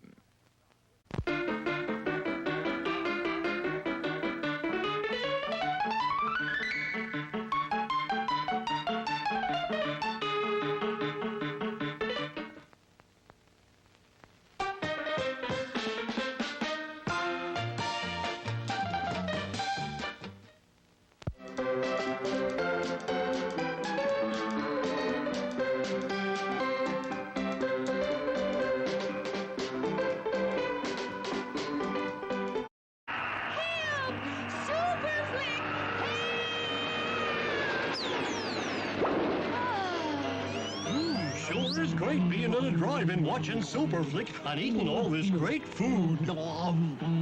This flick is making me hungry. It makes me want to flick my bick. We should have gone to the drive-in where we could eat and flick to our heart's content. Well, what are we waiting for? Well, come on then. I'm going to have a pizza and popcorn and ice cream. And I'm gonna have a burger with fries and a soft drink. Yum, yum, yum. This was a great idea.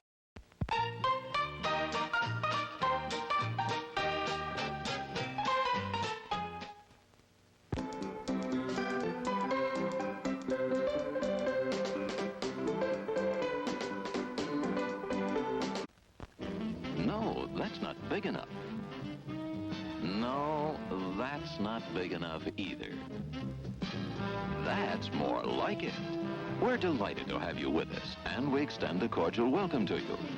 We've lined up the top stars from Hollywood and from all over the world to entertain you on our giant screen with the new, colorful motion pictures you've been hearing about and reading about. To add to your enjoyment, we're all wound up to bowl you over at intermission time with live wire service at our snack bar, where you'll find a tempting variety of favorite foods and beverages. Your continued patronage is very, very welcome.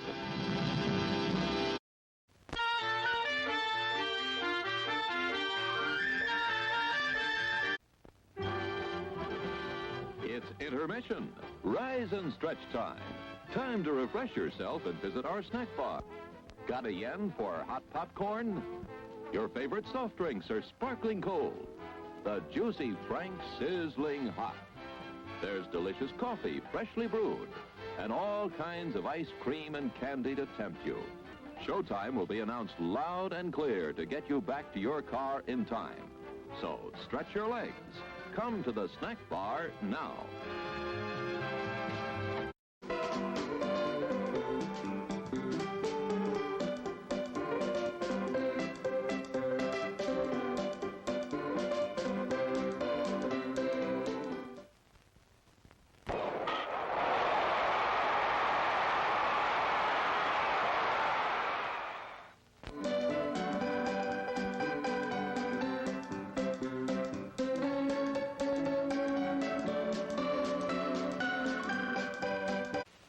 Sparkling soft drinks.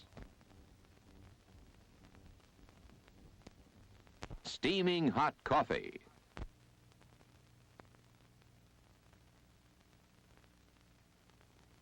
Steamed or grilled hot dogs.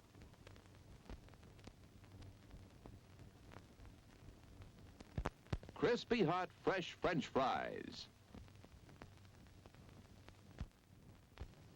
How about a pizza? None better anywhere.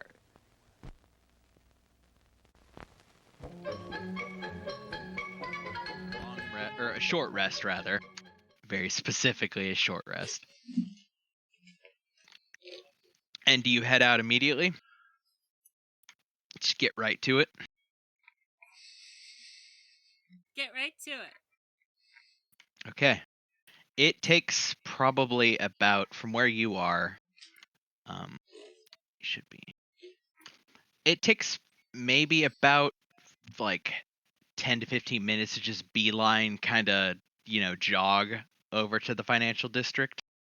There aren't a lot of people out at this time of night. So you're kind of running. Your running does, you kind of have to take a little bit of extra time to do a wide circle around the area where where you just slaughtered a bunch of people. And you can tell that there's a lot of activity in that area. Like, you can hear it from some ways off, like people standing around talking. Considering how quiet the streets are, like, at night, you can hear them from a fair ways off. But you do make it to the financial district. Everybody can give me either a, survival or investigation to try to suss out where this one specific building is in this kind of large, monotonous. Most of the buildings here are what are functional like office buildings in just monotonous rows, and the whole place is lit by a kind of faint blue lichen that isn't growing all over everything like the tapestry, but does sort of wind its way up around the surrounding rock formations. Okay, well, I just lost a monitor again. Correct me if I'm wrong. Mm-hmm. Okay, my computer doesn't realize I've lost the monitor yet. Weird. This you mentioned last time the building of interest that I knew was in the financial district is that if that is the same place. Yes. Or at least I'm assuming it is, because that's your best guess. Yeah. You do have directions for this. Yeah, I will just sort of steer people surreptitiously that way. Mm-hmm. Yeah, you have a name for the place as well.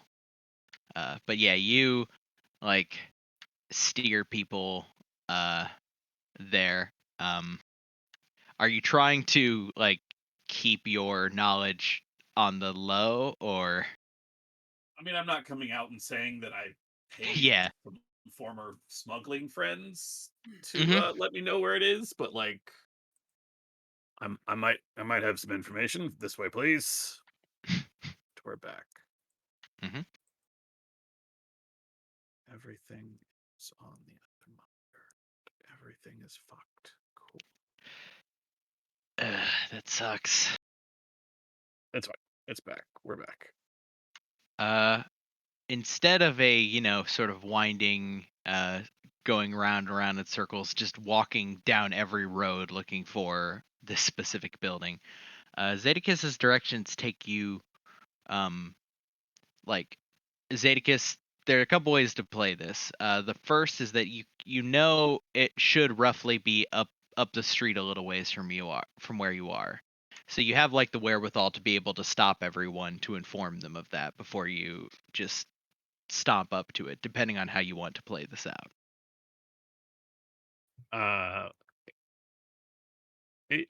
I'm basically playing it as I have some information. We can get into it later, but this way.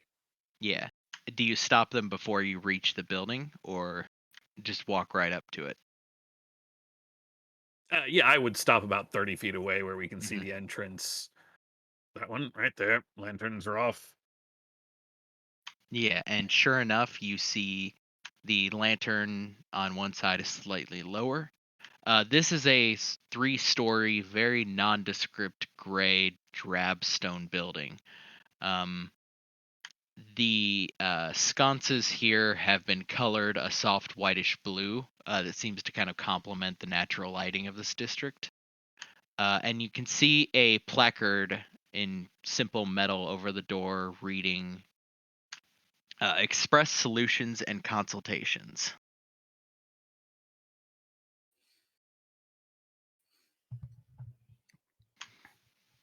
Should we go expressly break in?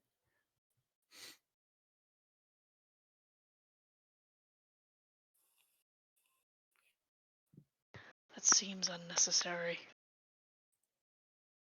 Well, what? Are we gonna just wait for it to open?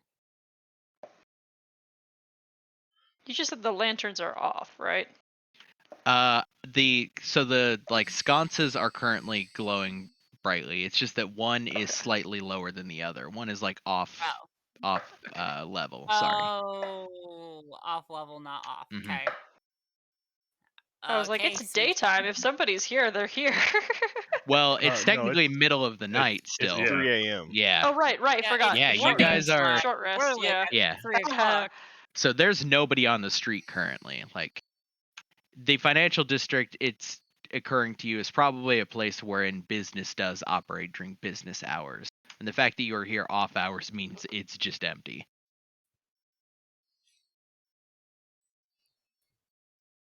Judging by the what you can see of the front of the building, you would guess the 3 floors probably each have some kind of central room with either one large room or 2 rooms on either side. Idea, but you'll have to sort of bear with me. Dux, I think you're definitely the right person for this job. If you will come with me, we can signal for the rest of you in a moment. Yeah, sure thing. You know what? I'll go with Flo. Look big, look scary. Just, I don't know, try not to punch people right away. Like last time, wait for a minute, punch them in the face. Yeah, easy. That'll be the sign. If you see somebody thrown out of the door, that definitely means you should come running. Cool. Does that go just for Dux, or does that apply to all of us? No, I meant if Dux throws someone out of a building. Look at my noodle arms. Do you really think I'm going to throw someone out of a building? Oh, I thought perhaps you meant if someone had thrown you out of the building. Oh, well, in that case, definitely come running, because it means things have gone even worse than... Excellent. So, if anyone is thrown from any portion of the building, we all should come running. And in no other circumstance. She smiles. Sage nod. All right. You got it, boss. Stay right here until somebody gets thrown out of a building. So, Zadicus, use your best judgment. You go walking up to the door? Yeah, I'm going to start pounding on the door. Like hammer fist pounding. Yeah, there doesn't seem to be any answer.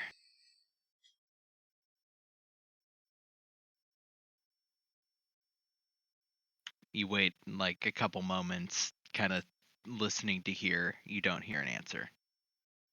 All right, Dux, I'm going to be honest. This threw me for a loop. Might as well get the others, break it down. How about you get the others? I'll start breaking it down. Thumbs up. Don't throw me on the ground though.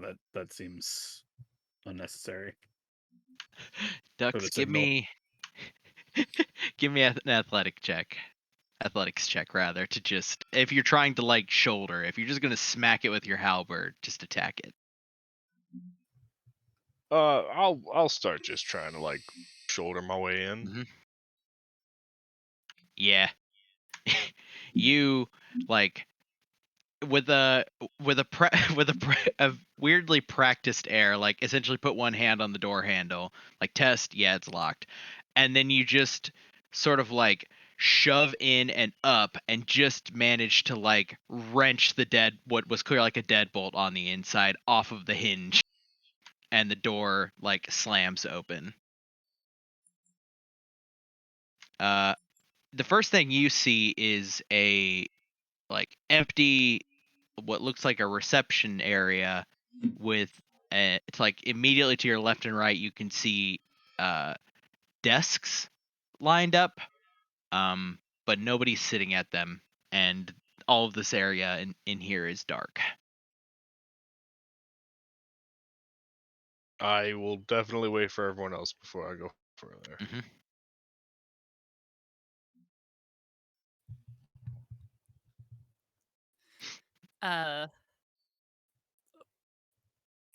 When Zadicus retrieves the rest of us and leads us back to the door, I presume, I'm gonna go ahead and I'm gonna cast Detect Magic. Okie dokie. Gonna lower her visor and Magico Vision. Yeah, Anything so magical in this building? in the doorway? Like in the entrance room. Not that you can see in the like reception area. Do all of you kind of crowd into this like this entryway area? Yeah. Okay. Yeah. Everybody can give me an investigation roll or perception if you're like straining to hear or see, like, hear if somebody is nearby. Oof. Sorry, I didn't mean to have advantage. Nothing for me. Yeah, Dux is more interested in listening for people than investigating for clues. I'm on the same page with Dux. Constance is under the impression that they were bringing Zeta here. They weren't just going to leave her in an empty building. Yep. So, Sev and Beacon, you like are listening and don't hear anything. Sev, you like look through you very quickly go over and glance with Detect Magic around and don't see any like magic at all in one of the office areas to the right. And further, there's just a lot of these desks just don't even have anything on them. Like there's no sign of work even being conducted other than the fact that there's like a chair pushed into them. Zadicus, you kind of encapsulating a little bit what Sev saw. The first impression you get is this is like a dollhouse, where there isn't actually any business happening here. It has all of the signs of artifice. Dux, you are listening to try to hear anything, and you aren't quite able to hear anything. But Constance, very, very faintly, you can hear a voice from somewhere below you, somewhere far below you. And it's just a moment. You just hear a louder voice yelling something incoherent, but the voice is coming from down below your feet somewhere. There are voices coming from below us. We should try and find a way down. And I'll cast Armor of Agathis on myself, and you just see what looks like sharp coral. Nice. Cool.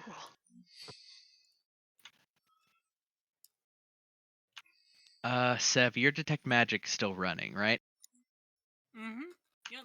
Yeah, so you've gone, looked into the side in one of the, office areas. Where do you turn your gaze next?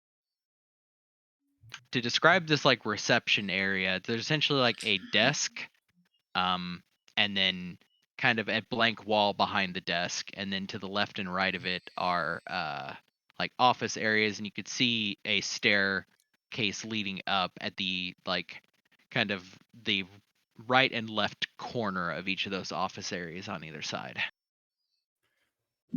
Sev is gonna try and see if there's anything in behind the reception counter, underneath, if there's any switch or anything.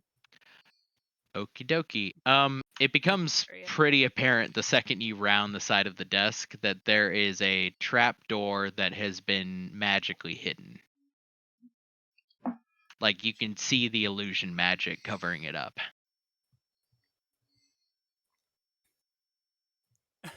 Or more specifically, you could see a perfect square where illusion magic is. Right, where illusion magic is. Yeah, and you don't see any other any other immediate magical signatures. You can roll an investigation if you want to look deeper, or Arcana. Yeah, I want to see if there's an alarm somewhere near this trapdoor. Oh, flash of genius! So that's a 15. 15. Below, so when you're looking at it, there is overwhelming a square of illusion magic. As you stare deeper, behind it there's a very faint some other kind of magic underneath it, but you can't quite detect what it is. How far underneath it? Immediately under that Yeah. square?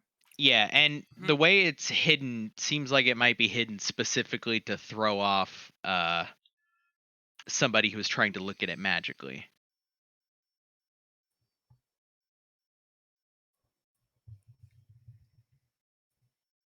But with the check you got, you can't quite make out what kind of magic, or possibly it's just very subtly woven.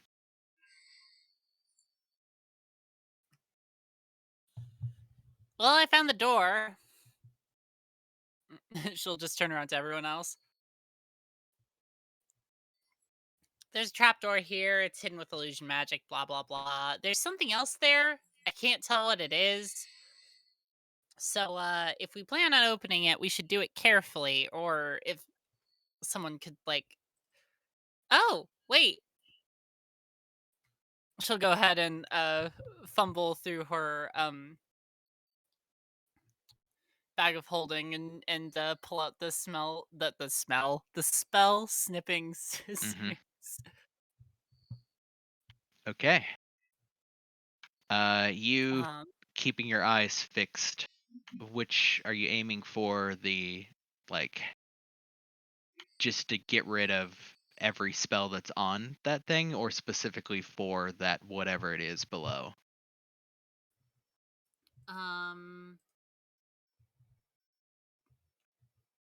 Specifically,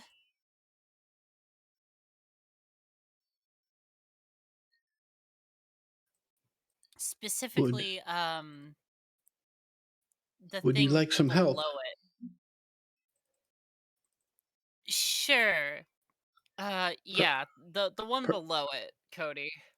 Oh, sorry, Perhaps go I ahead. could do one and you do the other? Sure.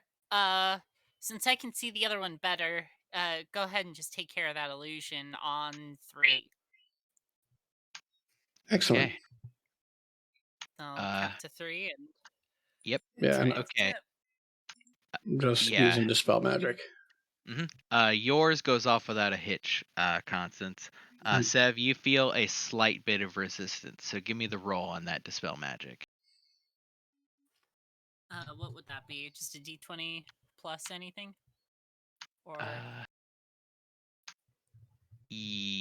Go ahead and do, just give me a d20 plus your int. 19. Yep. Easy enough. You like feel a tug of resistance, as if it, is slightly more advanced than you thought it was, but you kind of modulate your, like, how you're going about it and manage to snip it clean. There's like a breath where you like are expecting something to happen, and then nothing. Snip. Oof. Nice work, Constance. Nice work, All Sev. right. Well, I suppose that does mean we're probably undetected for now. You want to open this bad boy up? I open that bad boy up. Yep, there is essentially a like ladder leading down. You could see it seems to like end about 10 to 15 feet. And then from where you like kind of peer through, you could see a doorway that's about 10 feet forward down a very small hallway that is currently closed. All right. I'm going to climb down there, but I do want to be quiet. All right, so as all of you descend, feel free to give me stealth checks if you're trying to do so quietly. Oh, I don't get the disadvantage from heavy armor. Sorry, Correct. It's a 19.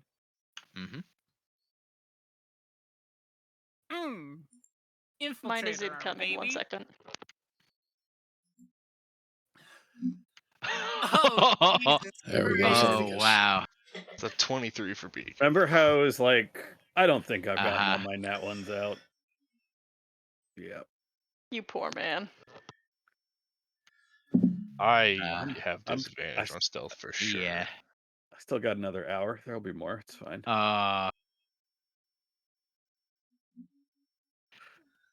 Looking at your aggregate check, the average.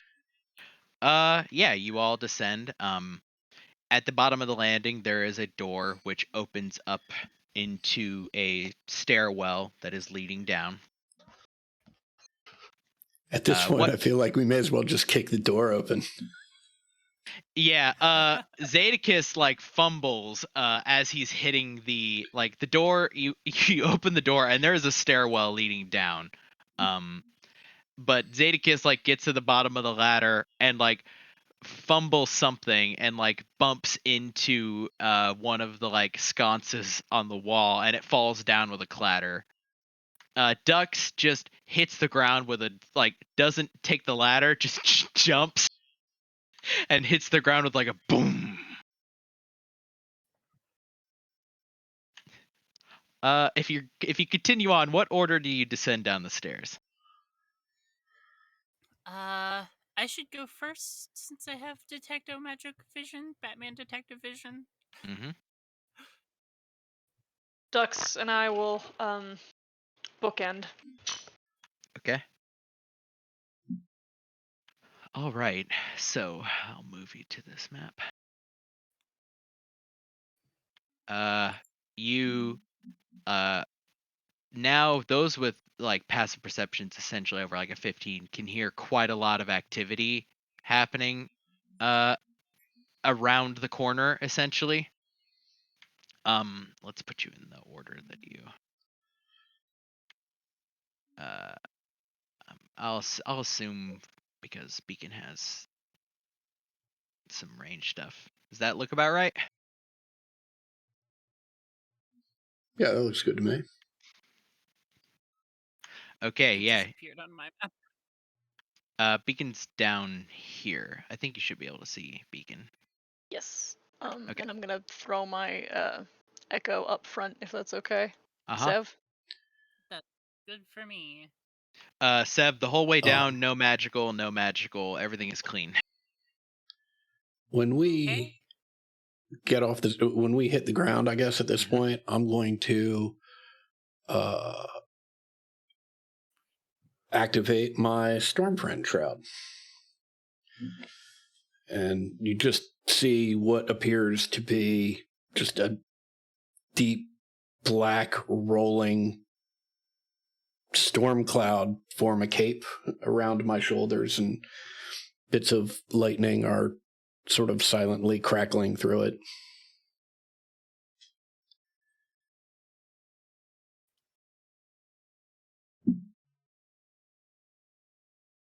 One second.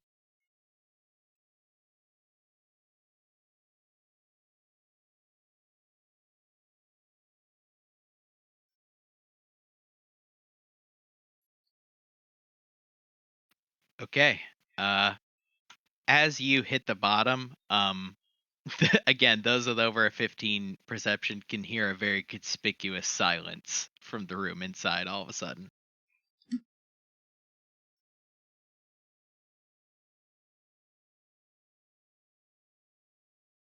What do you do? Just say we're had, and I'm going to dash because I can go really fucking fast. Do you dash Echo first? Yeah, if I'm dashing, I have a 80-foot movement speed. Yeah, so I guess first question then, do you have your Echo run out in front of you? Echo cannot move faster than me. Okay. Let's see. Although, like, I can theoretically dash, bonus action, throw 30 feet ahead. That's the best I can do. Got it. Okay.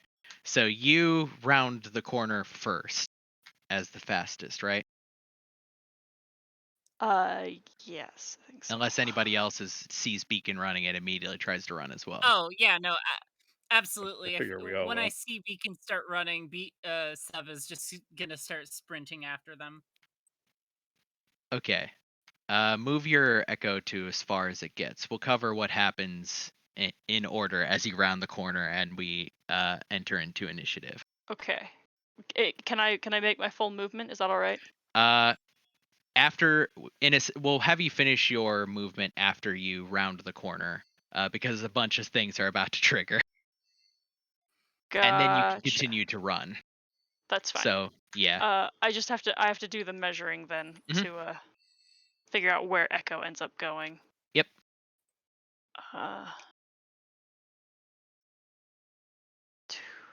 Then. Okay. All right. Perfect. Doink. Okay. The first thing that happens.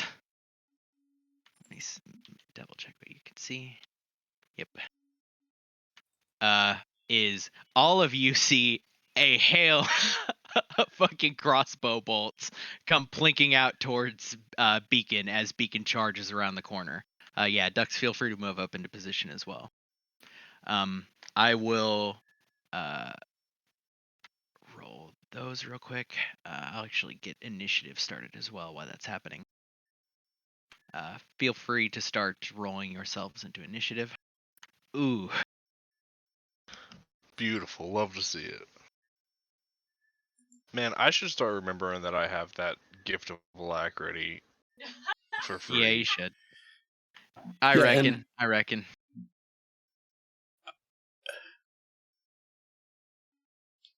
Yeah, and isn't Gift of Alacrity, like, it lasts for the entire time until the next long rest? Sure enough. Like, It's not like one. It's like 8 hours, yeah. Right.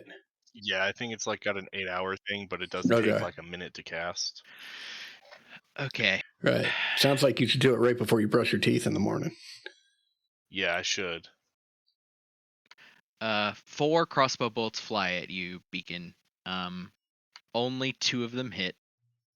2 of them go wide for a total of 7 damage on the first one, and then 5 damage on the second. No Pretty problem.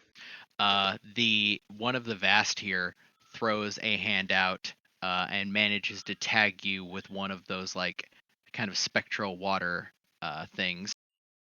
Give me a Constitution saving throw as you feel cold creep up you. Oh shit. I've got the +5 for ducks, so that's a 12, but +4. +4. Damn it. Yeah, not quite. Functionally, it means that your movement is halved for the or not halved, is reduced by 10 feet, not halved. That's way too much. Okay. Yeah, is reduced by 10 feet. So, but you also take 10 points of cold damage. Great. And yeah, now we will kick shit off as this like eruption of shit has happened.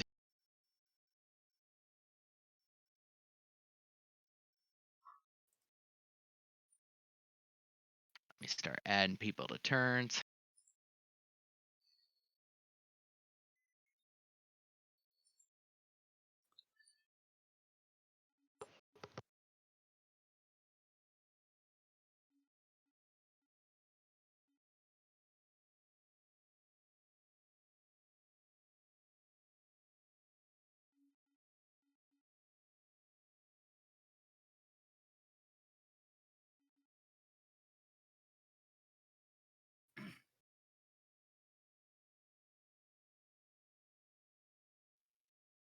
To describe the aesthetics, it's immediately apparent that you are like in a bandit hideout, and that it's clear that they know you're here.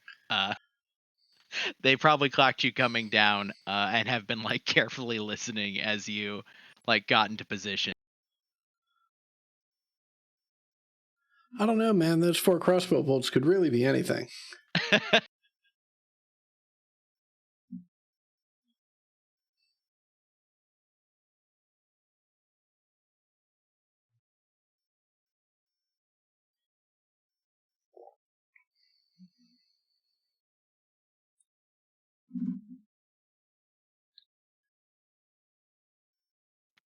Yeah, Zadicus, you're out in the lead. All right. And this is my blue cold bolt slinging. That would be back here, actually. Oh, the one of the Vast. I can't actually see that token. So from where you are, at least, yeah. Step out past so that I can. That means I can't. That means I can't aim. So I will just. Yeah, I'll just take a shot. Why not? Mm-hmm. Yeah, that'll hit. 8 damage. Yeah.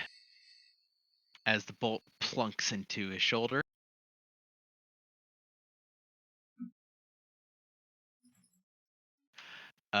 This gnome here, this deep gnome rather, darts forward and like sort of rolls over here, and as they do, 2 daggers come flying out towards you, Zadicus.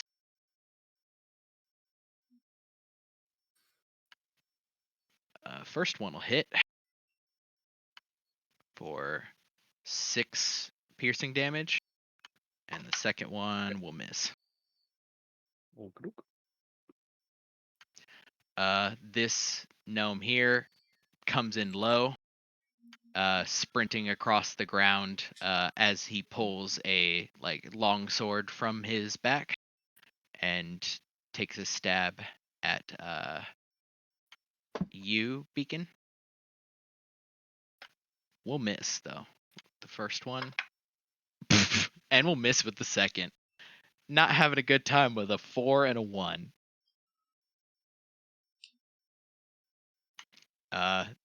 This one actually looks kind of familiar to the one you saw earlier. Instead of a dagger, he pulls the big sword off of his back and vaults over this railing, and comes like running over to here. Zedekiss, he's going to take a swing at you. And will miss. This dice is going in jail. That dice has fucking betrayed me. Okay.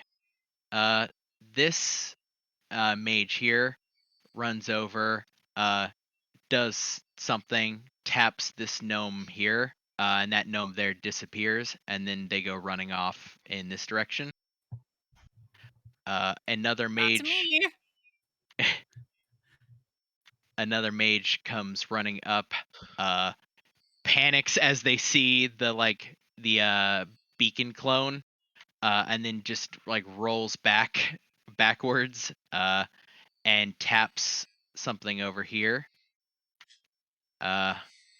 And this one here will reach back at the what looks like this larger Goliath woman who isn't like garbed quite the same way in like the tactical gear.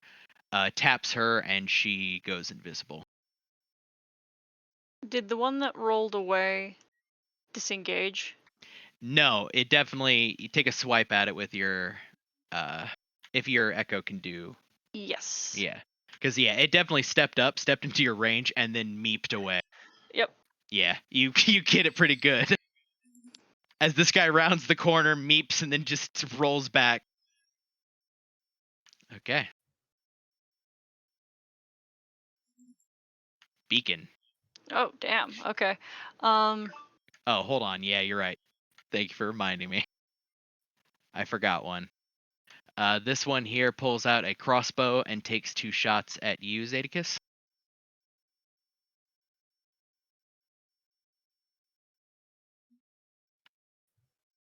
Well, this fucking dice is going in jail as well. 5 and a 2. Both of them go wide, Zedekiss. Now it is your turn, friend Beacon. Okay. So I have a complicated thing. Mm-hmm. The reason I was wondering if movement got completed before combat began is because where Echo is now is 30 feet away from my full movement spot. Yeah, so because I forgot, go ahead and like execute the movement. Okay. That's there. Mm-hmm. No AOO because I simply forgot. Okay. I meant to let you continue your movement. I actually think I go one more because I have to be 30. It's 30 feet. Mm-hmm. Yeah. So I'm there. Mm-hmm. And then I will take movement to get to here. Actually, one more. Nope, I will stay there. And attack this one from me. Yeah. And then this one from me. Yeah. Hold on. This one, you saw where it was when it went invisible. Oh, that's the invisible one. Yeah, that one got, the Goliath woman went invisible. I think I'd still swing into that area. Go for it. Okay. I'm also going to... Oh, that's going to fuck it up. I'll do this. It'll be fine. This one has vision. That's all. Okay, so the first attack. Okay, and then the Echo's attack. Oh, disadvantage. Oh.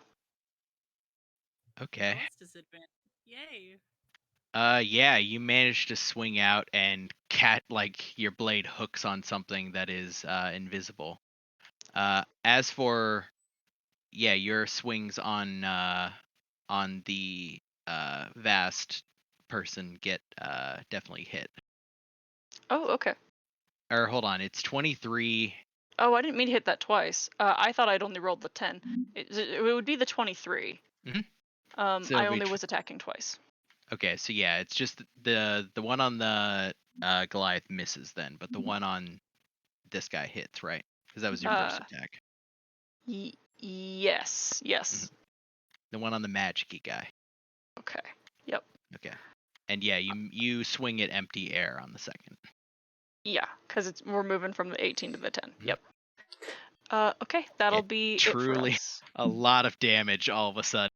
This guy just gets like slashed all apart. Oh, if it's that bad? He's still standing, but only just.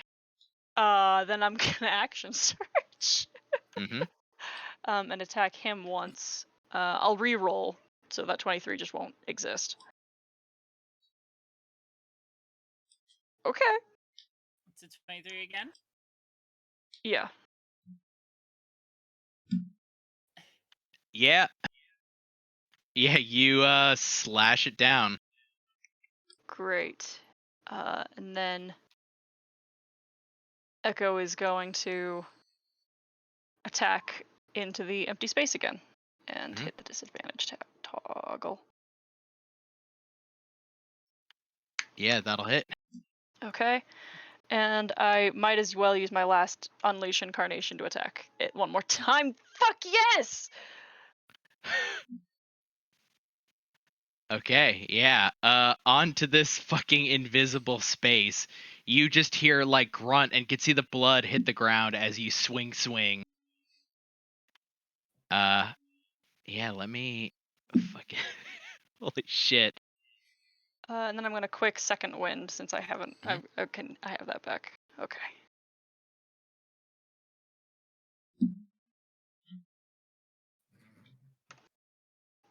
Sorry for that long and weird, complicated turn. Thank you. All good. But that's it. That's it for us. Okay. Sev. Sev's just gonna, as soon as Beacon leaves the space, Sev is going to grin at this guy who walked over here. Hey, how's it going? Oh my fucking god! Wait, fucking Flash of Genius cannot gonna fucking let this break on me. Yeah. Okay. It doesn't. And then it doesn't break, but it also doesn't hit. Yeah, then she's gonna attack a second time with an 18. There we go. There you go. And it's cranked up to an extra, or rather, Okie dokie. Yeah, with the second shot, boom, catch like you like the first one you like shoot and it just goes right over his head, and then you just turn the nozzle down slightly and like catch him full on in the face. And he also has to make the con save or get pushed back. Mm-hmm. Fails. So it just gets thrown back, right? Yep.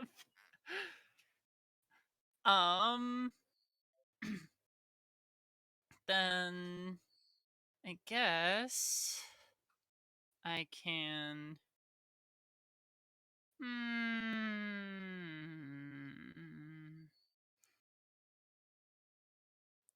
Yeah, Sev is gonna stay where she is, but she's gonna drop the bellower with their interaction. Mm-hmm. And that's turn. Okay, Constance, it is your turn. I added you a little aura so that you can see what your okay, what the radius fantastic. is on your... Yep. That's actually both helpful and generous, since what I was actually talking about was just making the cloak visible, and I was going to activate it as a bonus action on this turn. But you're right, that's fantastic. So we'll go with that. And for my action, I am going to embolden the bond between Dux and Sev and Zadakis. Mm-hmm. And I am going to move up. Everybody remember to add those to your rolls. To here. Yeah, this like swirling storm cloud around you just moves with you. Yeah, the cloak, it just sort of grows down to the ground, and then the storm clouds sort of billow out from my feet to a radius of about 10 feet. Yep. Roll me 3d4 plus 2. See how long. Oh, yeah. All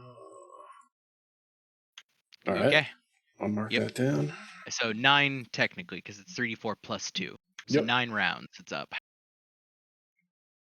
Got it. Good shit. Yeah. And that is it for me.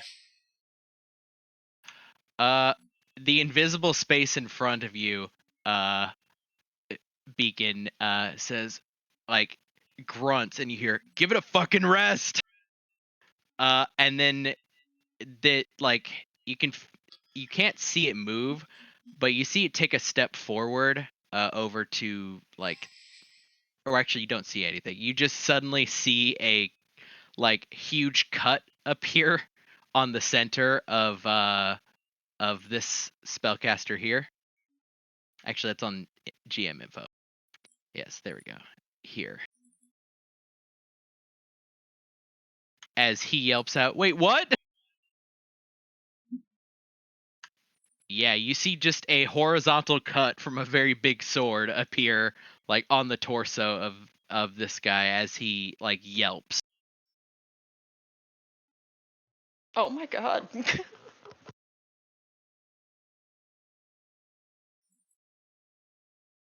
Okay.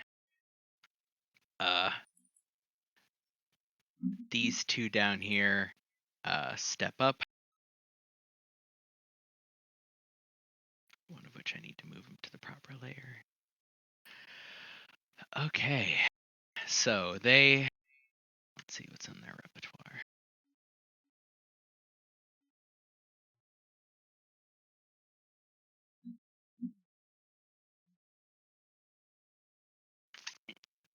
Okay, they're going to make, as they, like, hold their hand out, you see in what looks like a dagger made of ice flings out towards, this is the Echo, right? The one on the left of the map. Sorry, I'm up. Yeah, so first one is throwing a dagger at that and hits, and you see the dagger, like, explode into, like, shards of ice. Cool. They just see the form mystify for a minute and are relieved temporarily. Yeah, the second one, from, like, a blank space in the air, dagger comes, or a, like, ice dagger comes flying up towards you, the real you, Beacon.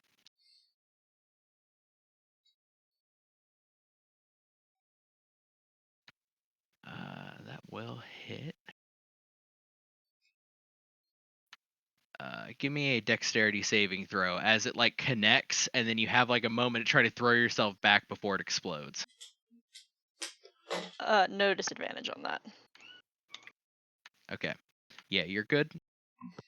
You only take the 9 piercing damage from the knife connecting, and then as it explodes, you, like, drop to the ground suddenly, and it explodes harmlessly over your head.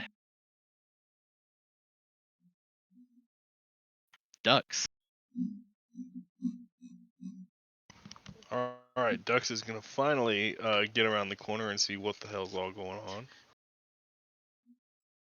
Yeah, it's a bit of a That scrum. is, my computer could ever catch up. Okay. That's 30 feet.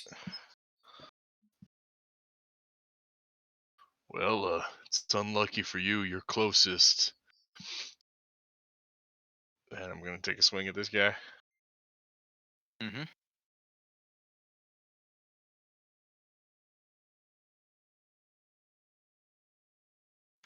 Yeah, those hit. Yeah. That's gonna be it. Nice.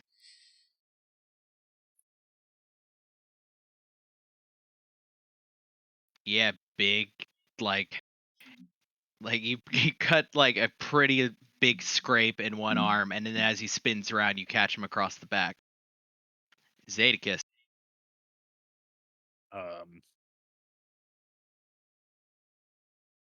Put the bow away, spend a bonus action to ready fog takers. Mm-hmm. The whip unfurls. Move over and swing at the one Dux is fighting it. Mm-hmm. Just gonna ignore this guy here. It's fine. Yeah, it's fine. Oof. That's it. Yeah, that will not hit, unfortunately.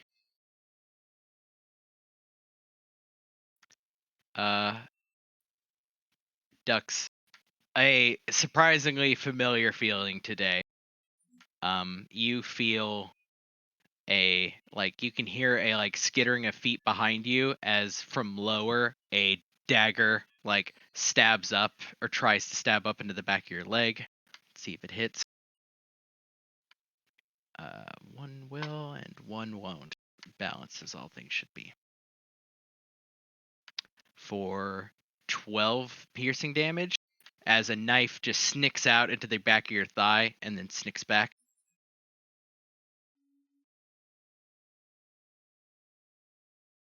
The one in front of you is going to whip around with that longsword and try to stab at you, Dux. Mm-hmm. Will manage to hit.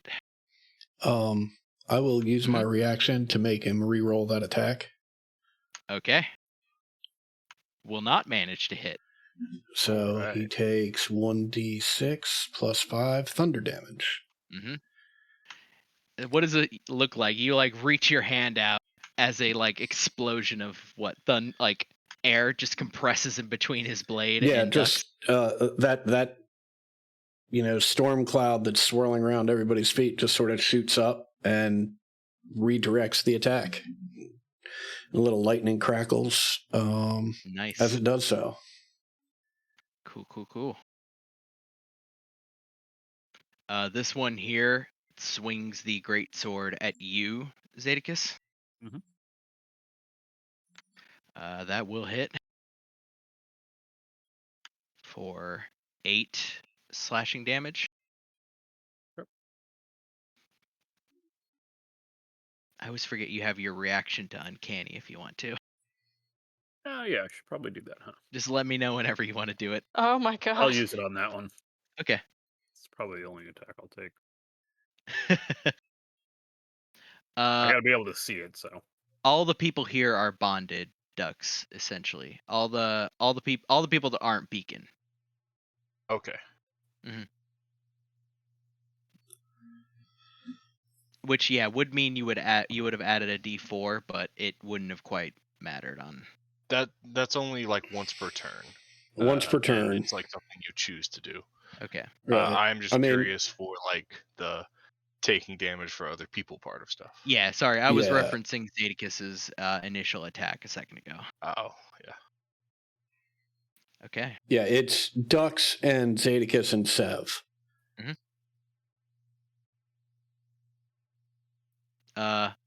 This spellcaster here that you saw got cut by something invisible disengages and goes running off in this direction. This one here in front of you, Beacon misty steps up onto this kind of up onto the balcony up top there, and then throws a hand out as a little mote of bluish fire goes slinging towards you, which will miss. This one next to you whips around with a short sword and 2 quick jabs. One of them will hit for 7 slashing damage. And it is now your turn. Great. First off, I'm getting myself back on the field. Hey, motherfucker. And I'm going to attack, focus fire this one here. Yep.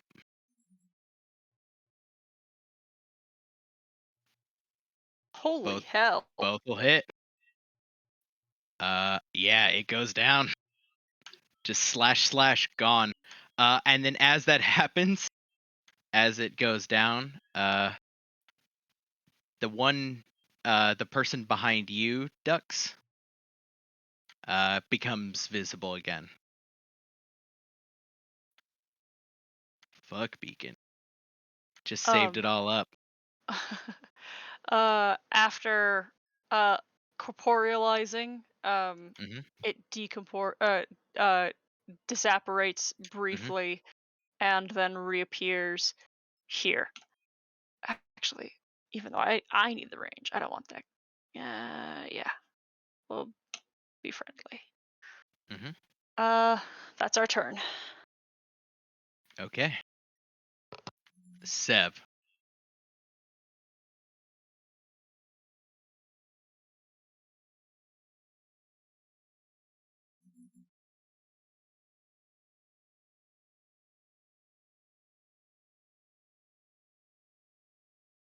You are muted, June, if you are there. I am. Huh.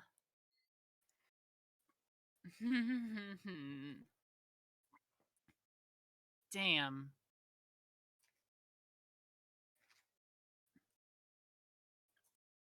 Are there any cone templates?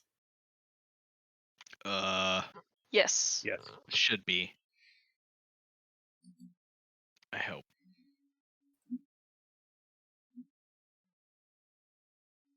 Yes, there are. There are. Great.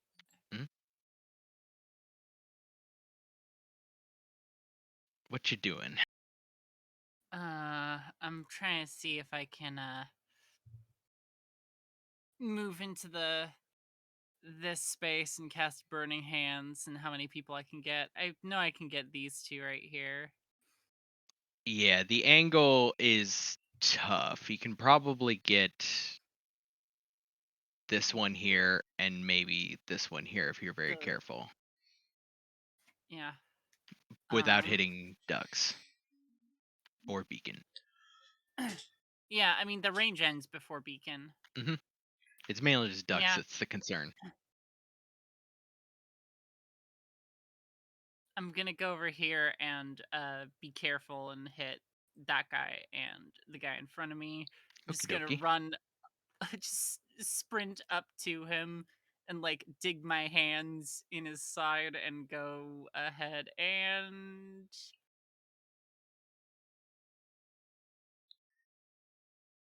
I don't have any third levels. Okay.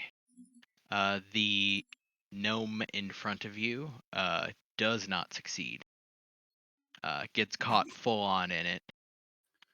The masked individual behind over by Beacon does succeed. So that's 16. Yeah, gnome in front of you is looking pretty fucked up. Man, I wish I'd had bonus action stuff that I could do when I cast the spell. Oh well. That'll be it for me. Okie dokie. Sev. Constance, you mean? Or yeah, sorry, Constance. I was looking at your token and my brain was just like, yeah, that's Sev.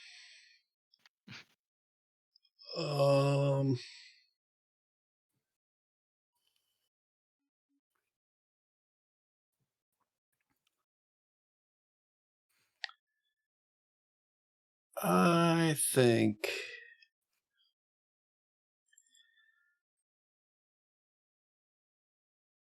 let me see here. 5, 10.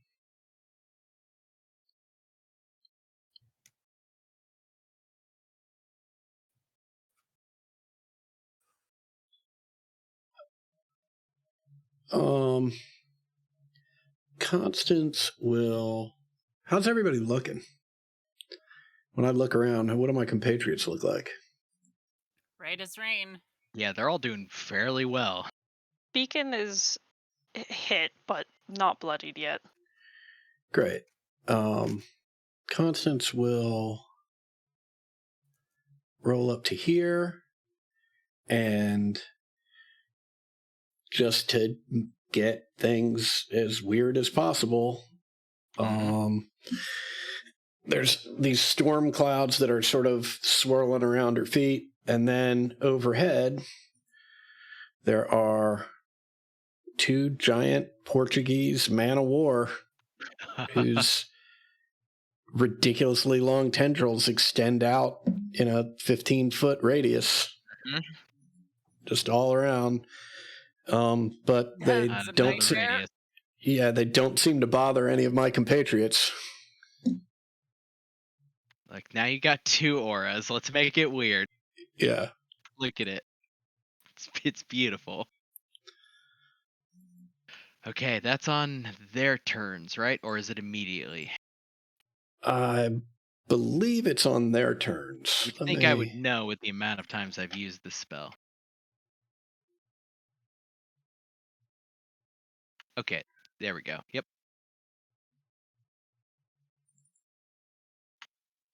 Gotcha. So, yeah, we'll do it at the beginning of their turns. Mm-hmm.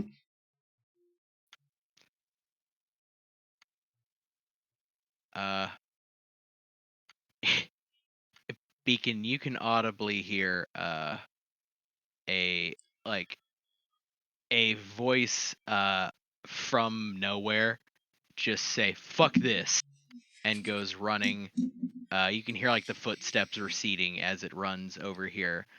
As that happens, you Ping can the layer? see Or ping the spot? yeah over to here.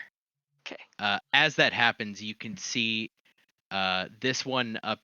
This magic caster up here goes, "What the fuck?" and drops concentration, and you could see this Goliath woman just hauling ass.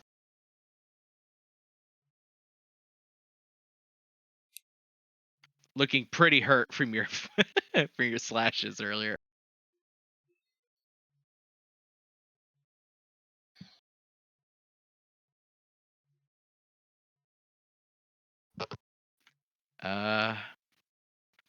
Yeah.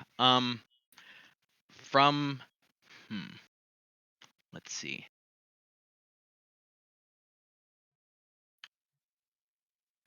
Yeah, from nowhere, Beacon, a like spout of water comes flying out at you.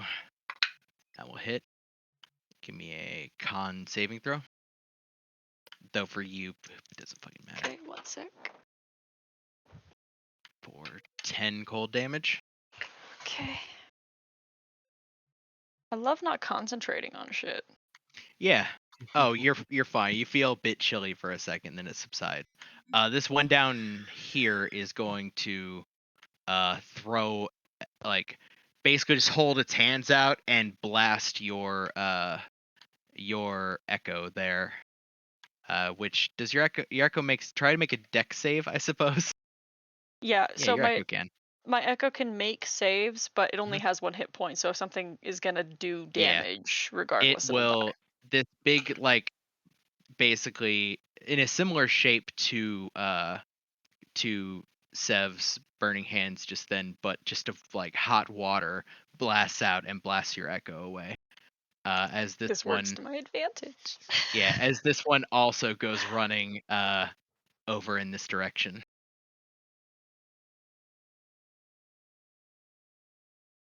Ducks.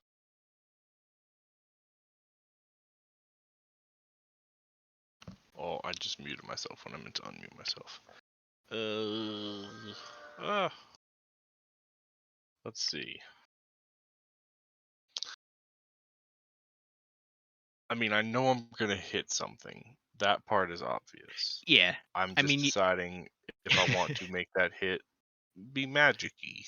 Yeah, I could tell you that the one, the gnome that has been chopping you up with the long sword, right in front of you, has taken a substantial amount of punishment. It is looking very hurt.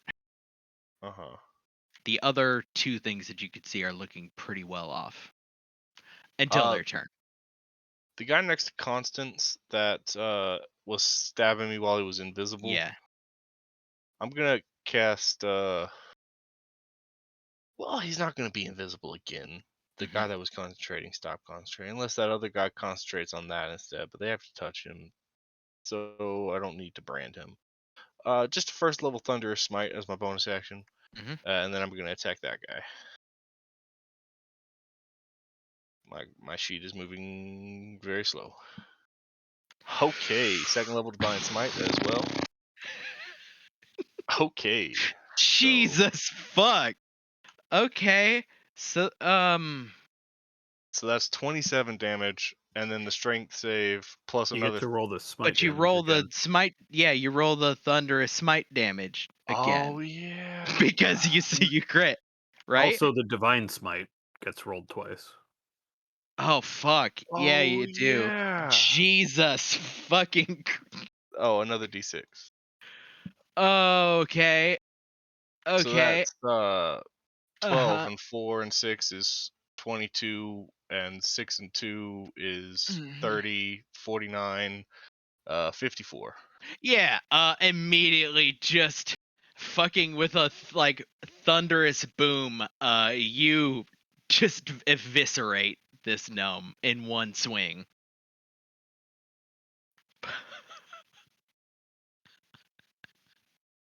It is incredibly dead, and this is not like you can see the visible sort of fear on all of the eyes of his compatriots that see you do this. Wonderful. I will follow that up with a attack on the gnome. I swear to God, I thought you were gonna crit again. I was like, this is the Ducks, the Ducks Golden Tide roll, the fucking crit and then crit. Yeah, that certainly hits. He is just barely standing. Well, he can stick it out this round. His Spirit Guardians is coming up. Don't worry. That's it for me. I say that. I would like to move. Over here. With attack of opportunity. Yeah, sure. Okay. Go for it. It manages to get you. Yeah. For 8 slashing damage. This is a little longsword. Catches the back of your leg. At the top of the round, let me recall what you can see. Yeah, you have a decent amount of vision. You see a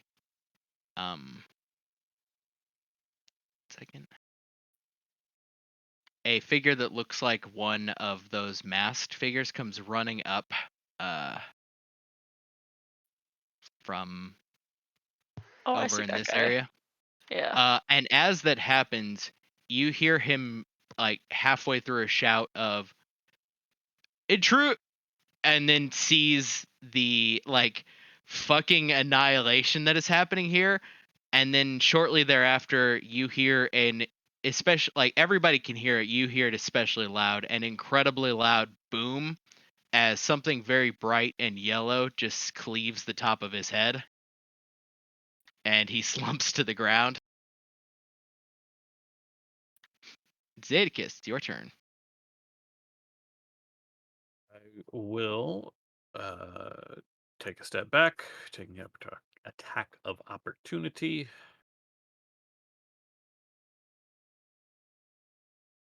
And then I'm gonna Fog Taker this guy. That will hit. Okay. For 9 slashing damage. Can I use my reaction to have him re-roll that, please? I love the fuck. Yeah, he missed. Oh, fantastic! So that's I love the joy in your voice. Fuck. It's 11 points of damage. Yeah. Yeah. Again, the sword comes down and just seems to connect with air as just a throws his arms back and almost pulls one of his arms out of its socket. Okay. Go for it, Zedekis. One in front of Sev is looking real hurt. No, I'm hitting the guy that's on me. Okay, gotcha. Yep, that'll hit. This will get sneak attack.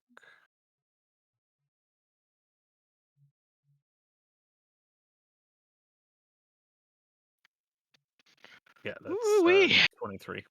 Yeah, still standing, but that fucking hurt. You like do your patented whip it towards his head and just scrape the mask off of his face.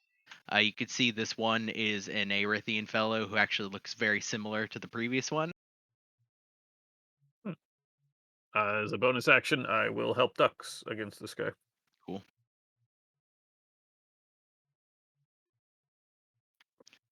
This feller, he dead. This feller, doesn't matter. You rolled a 16 on your damage for the round on Spirit Guardians, right, Constance? I think it was 13. The save was 16, but the damage is 13. Okay, 13. He still won't be able to. Your Man of War reaches out almost like gently, and just as one of the like tendrils passes through him, it just looks like the lights go out as he crumples to the ground. Excellent. Mm-hmm.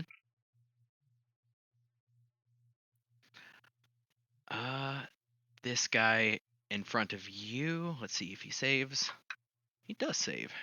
So he takes half. Got it. He is going to swing at you, Dux, as you've kind of stepped up to the plate. He will hit for 8 slashing damage. He's going to... Can he? No. Yep, that'll be his turn. This one up top vaults down and jabs at you, Beacon, as their sword. Like, they pull a long sword from their side, and it begins to look like it's sort of wreathed in kind of this, like, hazy something as it slashes out. Nice, it'll hit.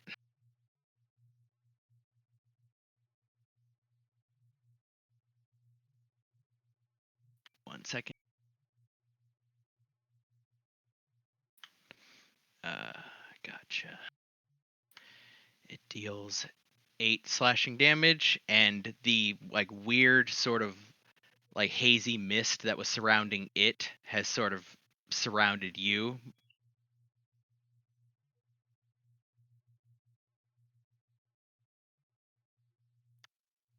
This one here is going to take... Yep, does not pass.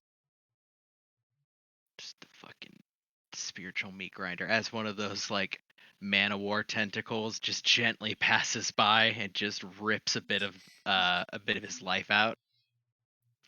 He will turn and take a stab at you, Beacon. 2 quick stabs with the short sword. Miss and a miss. Thank God. Yeah, you're getting there, Beacon. Beacon, you can feel this like weird energy surrounding you, but it is your turn, and you do have 2 targets present. Well, my bonus action is stopping these fuckers from running off any farther. I'm going to attack this one first, and I am gonna try. Damn it! I'll try again. Yeah, that'll hit. Minimum damage on the die roll, but it's fine. Which one again? This one. That one. Okay. Yeah. That will fuck it up pretty bad. Yeah. And yeah, the 14 will miss. That is it for us. Okay. Sev, it is your turn. The gnome in front of you just Here, I gotta put the patented little. Got tendrilled.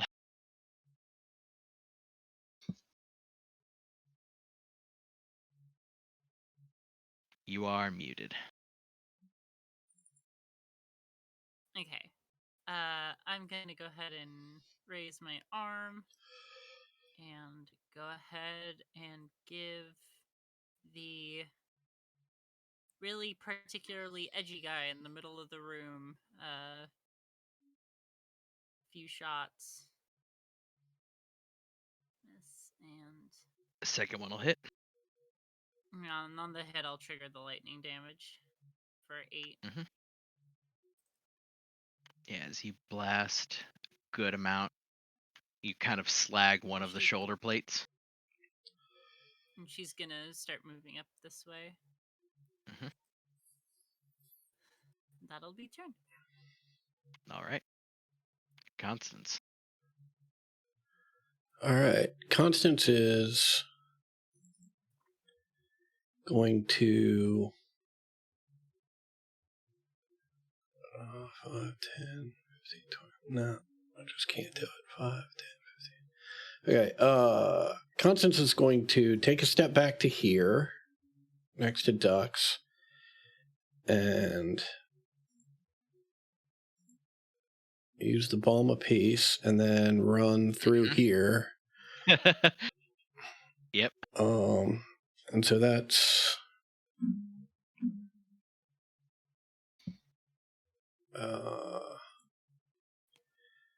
that's 14 points of healing for Dux and Sev and Beacon.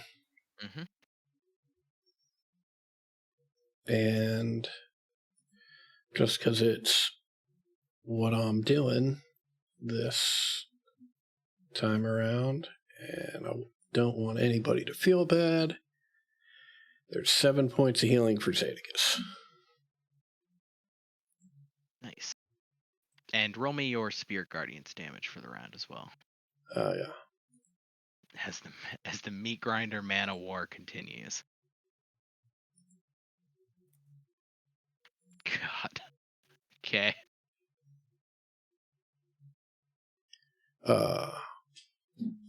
You said it was 13, correct? Or 14, okay. Yeah. Nice. The Goliath woman over here is going to continue trying to run away from your echo. You can take an AO if you want. I will, but she's not out of my range yet. Okay, then yeah, as she steps over here. Okay.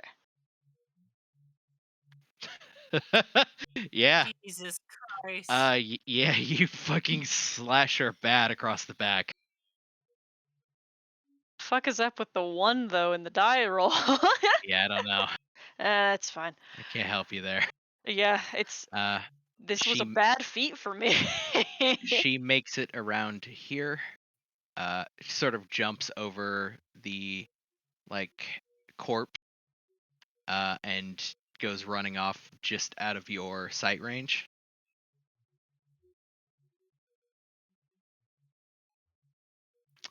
Okay. The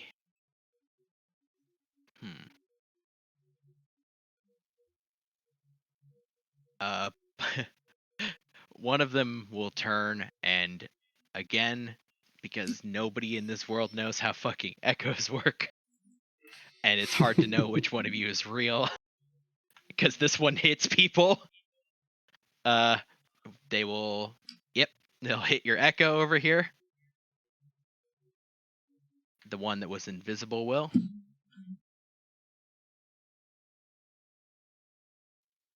This one steps up to here,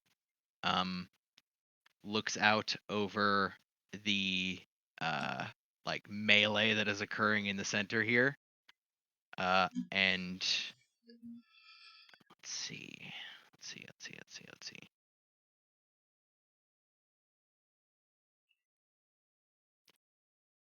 Yeah, Constance, a beam of like that same kind of water spout energy comes flying towards you. That will hit. These guys are actually managing to do okay. For 10 cold damage. Okay. I don't know where that came from. Was that one of these two people next to me? It's over here. Okay. Yeah, sorry. I'm just asking because of Armor of Agathis. Yeah. This one over here. Okay. Okay. Ducks. Oh, actually, let me. Okay. Ducks will take a couple swings at this guy next to him. A 20 and a 25. Yep, those I'm will going hit. to use a Divine Smite on the second one. Okay. Some good swings. And let's see. Oh, I had advantage on that actually from Zeta. True, you had advantage on the first one, so. Yeah. I'm just gonna leave it like that. I mean, roll ahead or roll one more time and see if you hit crit.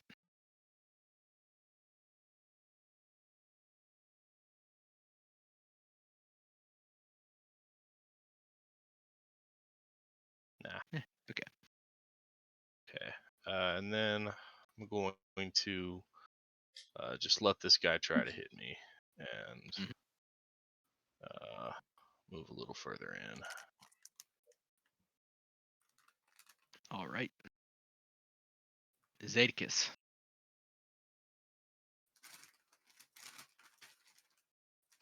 I guess I will bonus action to aim at this guy and hit him. Oh, that would have advantage as well. Yep. So 16 will hit. Okay. This is with sneak attack.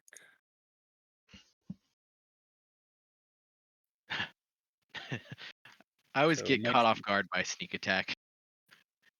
Yeah, he is just barely standing. That's it for me.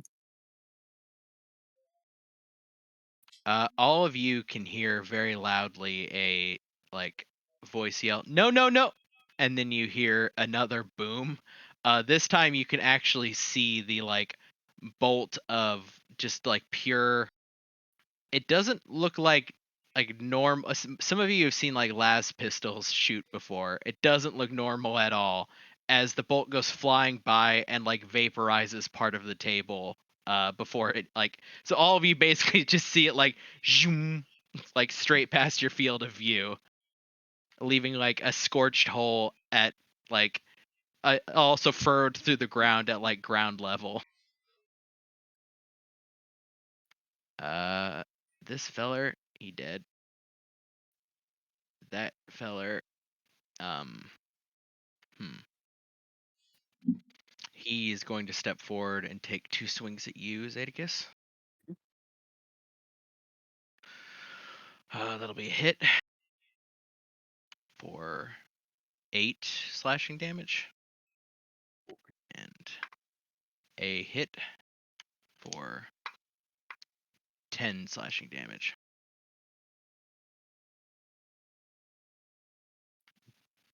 I suppose I should ask, do you uncanny one of those? Right, I got my reaction back. I would have done it on the first one, so okay, cool. Okay, this lone remaining magic user down here comes running up, assessing the situation. Let's see.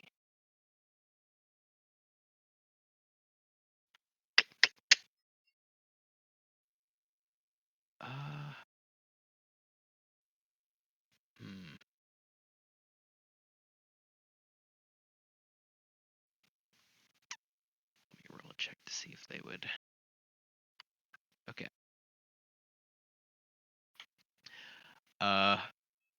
They make it to where they essentially make it right to the edge of this circle, and their hand is wreathed in lightning for a second as the lightning seems to like surge up their body and fry them a little bit, but they hold their hand out, and in a straight line a beam of lightning rips out and slams through the three of you in a straight line into the wall.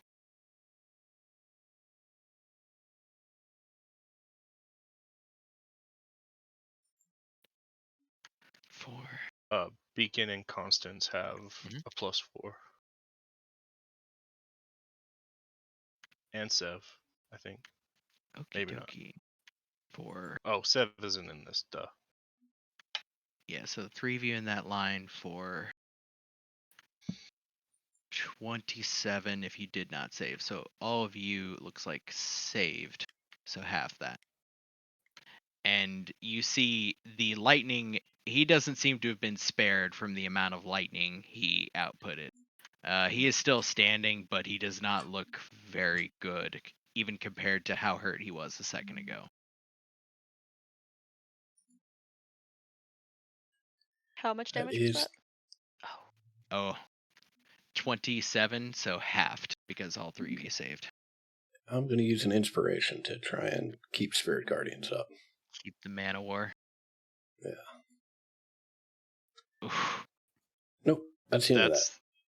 No, 8. It is 11. That becomes a 12. Oh, 12, yeah. Awesome. You're good. You're by Ducks. Yeah, fantastic. Thanks, Ducks. Yeah. All right. So that was 17 damage, correct, for Spirit Guardian? Yes. Okay, let's see if this guy manages to stay alive. Okay, yes, but only just. The tendril like rips out and seems to pass through one of his arms, and as it does, the arm just falls like limp against his side. He is going to like spinning around in circles, seeing he is probably fucking doomed. Actually, I forgot the terms of one of them, but we'll circle back to that. He is going to stab twice at you, Constance. Mm-hmm. He will miss and hit. I've run out of dice that aren't cursed. I've just given up. I've rolled so many nat ones that it just for 9 slashing damage on you, Constance. Okay. I would like to make an attack against them. Indeed. Yep. So technically in order, yeah, go ahead and do your attack. See if you just straight up, yeah. You execute him.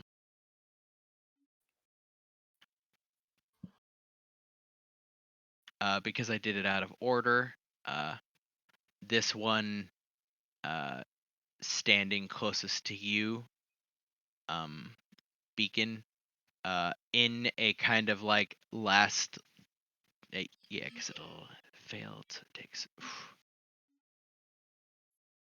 In a last ditch something, it reaches its hands out, and you can see the lightning like frying this individual alive, even as they push their hands out and shove it forward into you in a straight line that like lances past you and out into like the room next to it as he falls to the ground fried.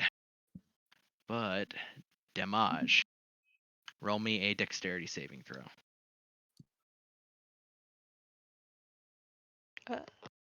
17.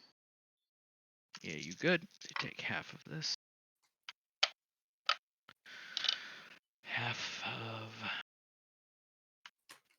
of 24, so 12. Holy moly. That would have knocked you down, actually. Yeah. Huh. Yeah, it would have. Yeah, as he collapses to the ground, fried by like the force of the lightning that he generated. Beacon.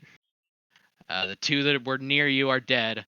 As the one that just got fried died, hold on, I gotta actually open something up because you can see it now. One that was invisible over here is not invisible anymore. Oh shit, that's where I need to go. And this guy here is definitely looking the most hurt. He was the one who channeled the lightning a moment ago and was burned by it. Is this a wall or a ledge? It is a ledge. Okay, great. Mm-hmm. Then Sorry, I forgot to ping the one that was actually hurt because I keep pinging things on GM layer. you're fine. That one's very Panting hurt. and sweating and looking like shit at this point. Mm-hmm. We're going 1, jumping, 2, 3, 4, 6, 7, and bonus action here. Mm-hmm. Echo, mist Yeah, will so follow. 1 sec. And Yeah, you see her on the ground, like, and it looks like one of her legs has just been blown clean off. And I'll actually show you the figure that you finally see, like, crouched in the distance. I know, shocking. What a twist. okay, my vision on it is limited. It looks like a potato. Oh, it's a mask. Okay. Mm-hmm. If that's the case, then as part Yeah, of a with free movement a that this gun gets, raised. we're getting closer. Because we can afford to. Yeah, it's immediately apparent in here that is the Vanguard holding Oh, his that's the Vanguard? Oh, yeah, that was not clear. holding Sorry. his fucked up last pistol, having just shot her twice. Okay. She's on the ground trying to like crawl at this point. Then he's got this handled. We trust him with our life. Yeah, beyond it you can see also like 4 corpses just smoked with like smoking holes in the center of them, strewn off down a tunnel into the darkness. Kick ass. We're shredding this one if we can. Mm-hmm.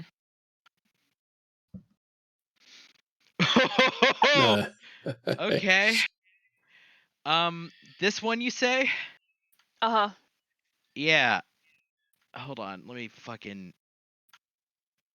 Okay, they're still standing. The first one misses, but then the crit hits. Uh-huh. They're still standing. And unfortunately, even though I crit because I use my bonus action to summon my echo, I do not get to attack again. Okay, so that is it for us. Got it. Sev, you've got a very hurt magic-y user here that channeled a whole bunch of fucking lightning a second ago, and you've got a very hurt looking sword boy back here with Zedekis. The vast person that was just hit by Beacon looks quite hurt, but the one in front looks relatively undamaged. All right. Then Sev is just going to put a canister on her little wrist blaster and yeah, okay. That's fine. Right? That's what's the radius on this bad boy?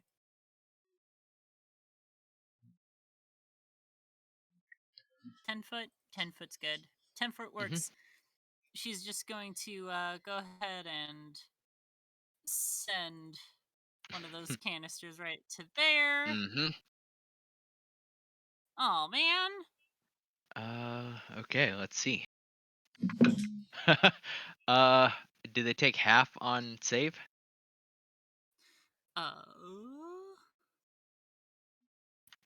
Okay. Yep. They So take half on save. the magic user fails and is thrown back, like crumpled and thrown back into the wall dead. The other 2 succeed. The one that is closest to Beacon is very hurt now, but still standing. Yeah, and this one also takes some damage. Okay. Is that your turn? I can't cast 2 leveled spells. Bummer. Okay. Yeah, that'll be my action. Okay. Constance. All right. that individual. Mhm. I will. Grumpy. Let me see if it's here. Well, he he does not succeed. Yeah, you like as he like puts his Zadicus right in front of you, as he puts his hands to his head, and like you see it just looks like his whatever is inside of his head just gets liquefied by this like resounding thrum that seems to like rattle his whole body as he drops in front of you. And I will move 5, 10, 15, 20, 25, 30, right in between these two. And I will use my bonus action to activate Granny's medicinal bracelet. Okay.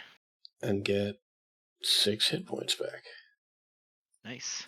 Yeah, one of the little One of the charges. Yep. One of the strands goes dark. Mhm. And that is my turn. You can now, all of you, hear the Goliath woman like whimpering and begging.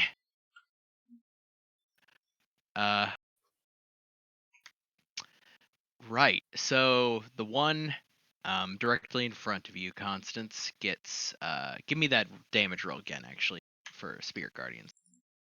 Oh yeah.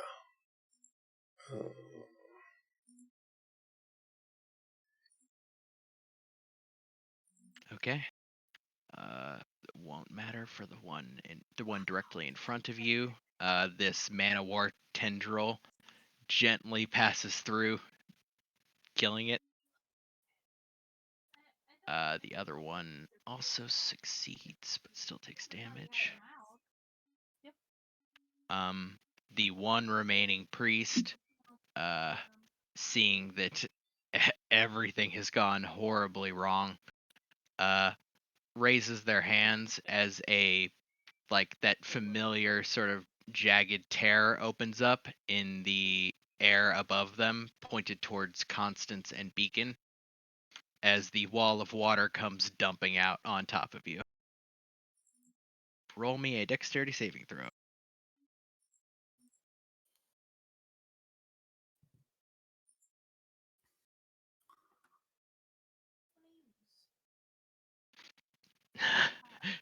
Living on a fucking prayer, Beacon. Let's see the damage.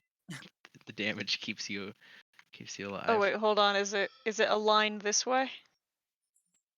Yeah, it's aligned this way, which might be your Oh, echo. that's the echo. Ha-ha! Yeah, your echo's gone. Look, they don't know. Constance, give me a dexterity. Yeah, you're good. Yeah, Do you have Echo's pulling advantage? mad weight. I do because of the cloak. Shit, you do. Should certainly. Okay, let's see how much damage. Oh, you're pretty happy you didn't get hit by that beacon. That is gonna be 10 bludgeoning damage for you, Constance, as you are knocked down. Okay. I guess it wouldn't have killed you even if you had failed. But okay. Give me a con save, though I don't. Actually, no, you can't. Well, you could fail if you nat 1, I suppose. Yeah, you're good. Okay, Ducks. Okay, Ducks will wait for his computer to catch up and move towards the action. This guy right here. Gonna feel the sting of a blade. 20. He sure is. And on that 13, I'll Second roll one. a d4. Yep. So that's a 16. Yep, both will hit then. Okay. He's not looking good. Don't want to do anything with my bonus action. Let's see.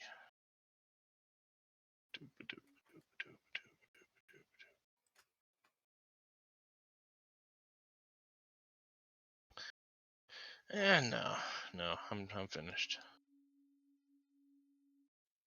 Okay.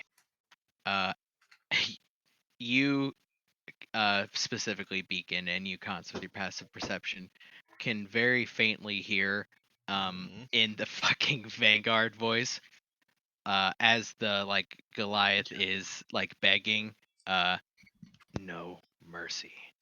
As you hear the like whoomp, and you like all of you see the fucking again this like basically pillar of golden light fire by. Zadicus, there's one left standing over there. And yeah, those of you that can see the Goliath is very dead.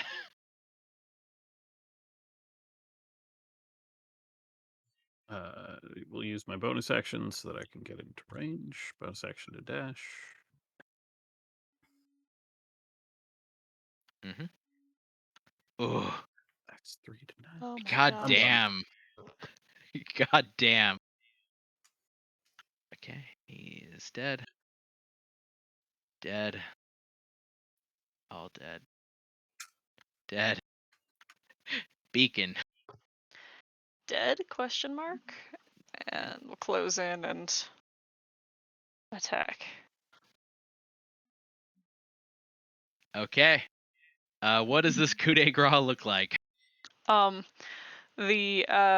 mist disapparates, and before it can appear and coalesce over here, the body swings the head of the scythe blade upwards in a hull that tears upward through the body, and then uses blunt force to just shove it against the wall and away from Constance, and just stands over it sweating, and as the echo forms, damn it!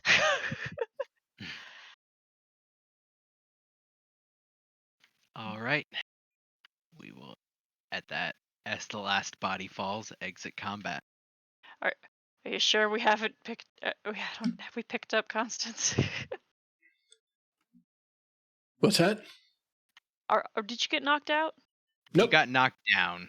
Oh, down. Yeah. Okay, all Just, right. yeah, I'm prone. Just thank God. knocked off their feet. Okay, They're thank okay. God. After this beat of silence comes through, you see the Vanguard come strolling around the corner. Wait, Mr. Vanguard, wait, please.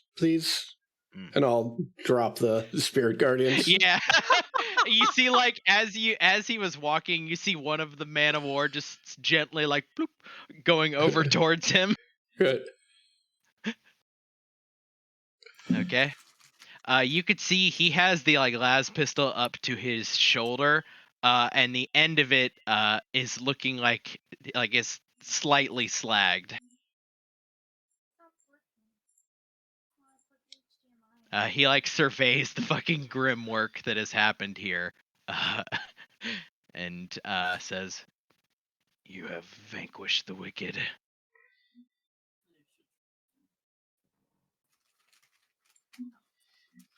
Beacon looks at all the corpses. This lot, at least. We don't know. We haven't learned anything yet. He nods his head back towards the tunnel. I found where they go.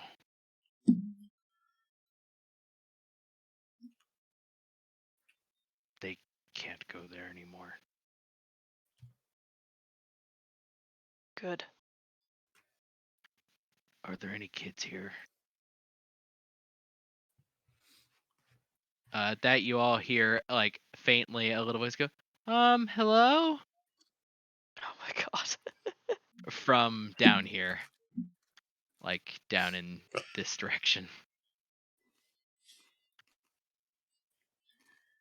It's due south of where you're all standing. If I did Sev is gonna look over this balcony. Yeah, from where you are, you can't see anything. There is just a wall right here, so you can't see anything past that wall. But there is a stairwell over here. Okay. Yeah. I'll go ahead and peek my head in the door. Yeah, from where you're currently standing, you don't see anything. Though as you go further down, do you eventually walk into the room? Mm-hmm. Yeah, you see a cage with a number of children in it of a variety of races. There is like a little deep gnome boy, another deep gnome that is clearly a little bit older than the others. There is also a like deep dwarf, or one of what Lim and Brim are, and a tabaxi kid as well. As they all look up and see you coming through, and the tabaxi girl leans forward and says, "Are you here to rescue us?" Yeah, absolutely. Whoever they were won't be bothering you anymore. From up here, the Vanguard is going up to like each one of these bodies individually, putting like the gun to their temple and just pulling the trigger methodically. So Sev, you just hear constant like whoomp, whoomp.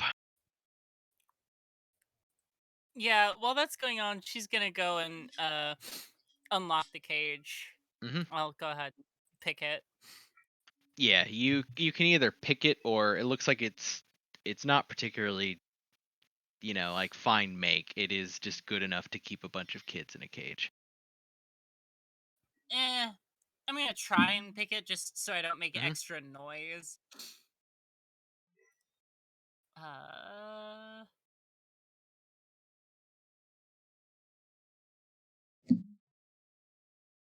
Yeah, easy enough. The kids come cautiously walking out.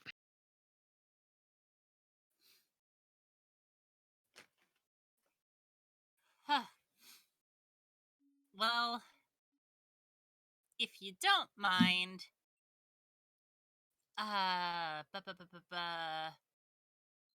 you guys just stay here for a second. I'm gonna go get my friends, and they'll have more like a. What's up? Yeah, the deep gnome boy is like, okay. I mean, I'm gonna assume you letting us out of the cage is a good thing, right? I mean, Yeah, no, Okay. we're saving you from the people who captured you. yeah, okay, good. Just, I know you you said it, but you also have some blood on you, which I assume is their blood. Yeah, good assumption. Okay. I guess we'll stay here. Yeah, it kind of got ugly outside, so you know. Oh. Or come with. Actually, wait. Before I go, there's like nobody else around here, right? Nobody. Like none of No. the bad guys. No, the three I don't really the three fish people. They usually would watch and stand over the cage. But then everybody was yelling stuff, and they kind of left this room.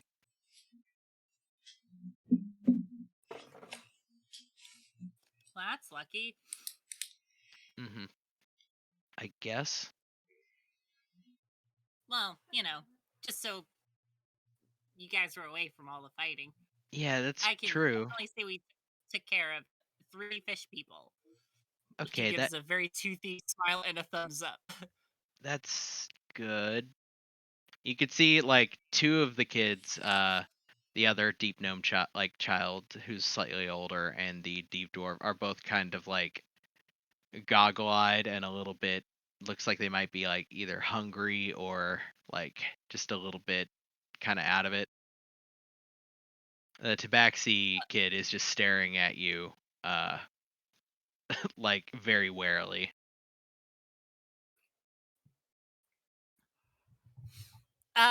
Yeah, I mean, sorry, I'm not really good with this type of thing. I know I look kind of scary and got big. Yeah. She just sort of motions to all the machinery and shit on her, you know. All this is just punctuated by rhythmic, like boom, boom.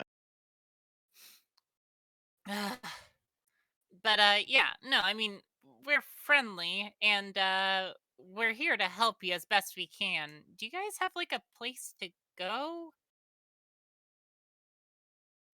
Like somewhere we can return you to? I guess. Well, what do you mean by that? Seems I like a loaded answer. I don't. This is a lot right now. No, I know. I'm just Go get. Can you go get one of your friends?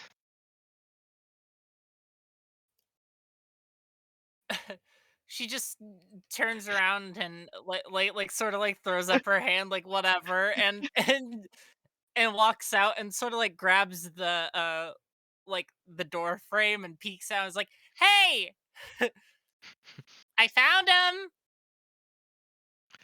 At this point, you could see the Vanguard step up to the gnome here. Just like put the barrel up to the head and just pull the trigger as this like yellowish light comes out. Roll me an Arcana check real quick.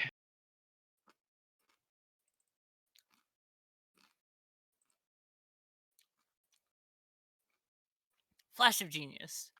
Okay, so that brings that up to a 19. 19. As like you're kind of familiar with that model of gun. Whatever that light is coming out of it ain't like las pistol light or like laser. Yeah, I kind of assumed so. Yeah. All right, so you make it back up to your companions. Well, The Vanguard like finishes off the last of them. Air quotes finishes off. Hey, buddy, you're scaring the kids. The head like swivels towards you. There are kids. Yeah, that's what I just said. How many?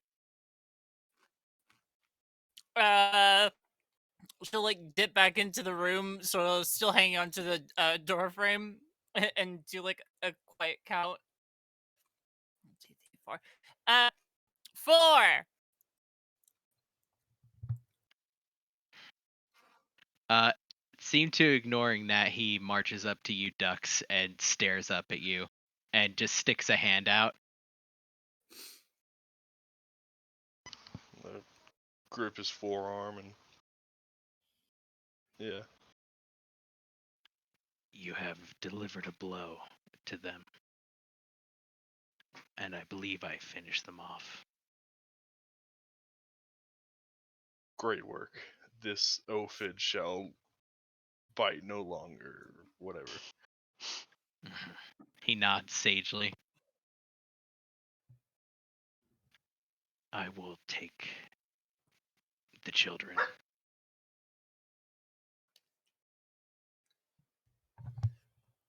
Yeah, but where exactly? To where they will be safe. And that is...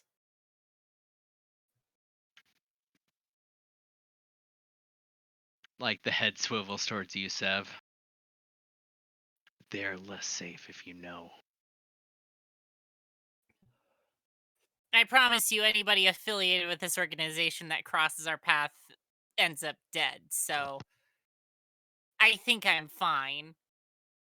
Plus, with all the people getting kidnapped, how do we know we're not just giving them to another kidnapper? The head swivels back to you, Dux. I mean, this guy did, like, help our friends escape. Head swivels back to you, Sev. Well, I mean, that would have been great info to know. Dux Oh, I didn't tell thought that you. was. I thought that No. was. Sorry. You should hang out with Dux more.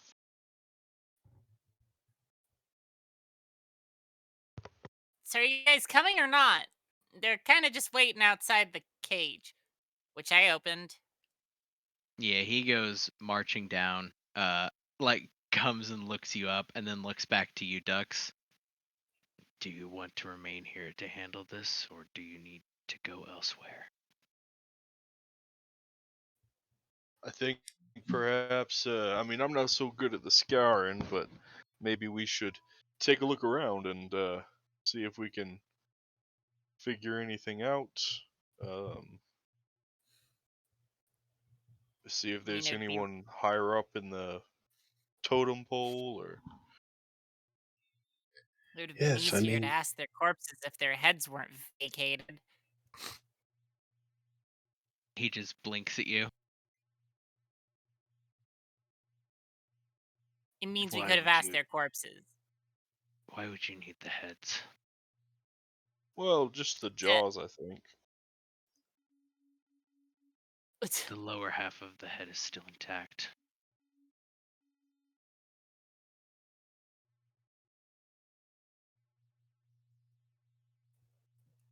It is harder to carry once you have made a mess. I think we should look around for an office, maybe some notes. Anything, clues? Yes. Do we know to whom the children were being delivered? Nah, I was gonna ask, but apparently I'm ill-fitted for the job, so I was gonna ask one of you, but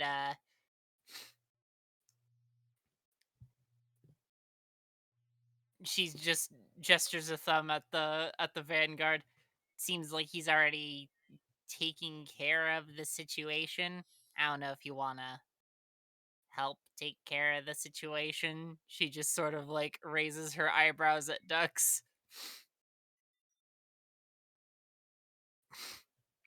I have a lot of blood on me. Constance, I mean, you're good with children, it seems. Would you like me to deal with the children?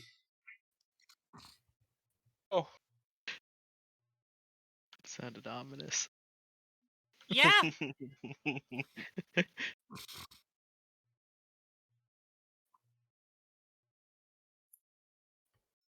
See if they know where they were going to be taken. Unlikely, probably, but, you know. Very well. 10, 15, 20, 25. Sev, could you take a step closer, please?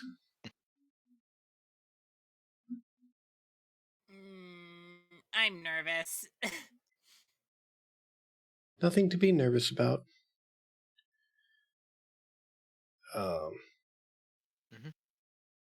That's 17 hit points for everybody. Damn.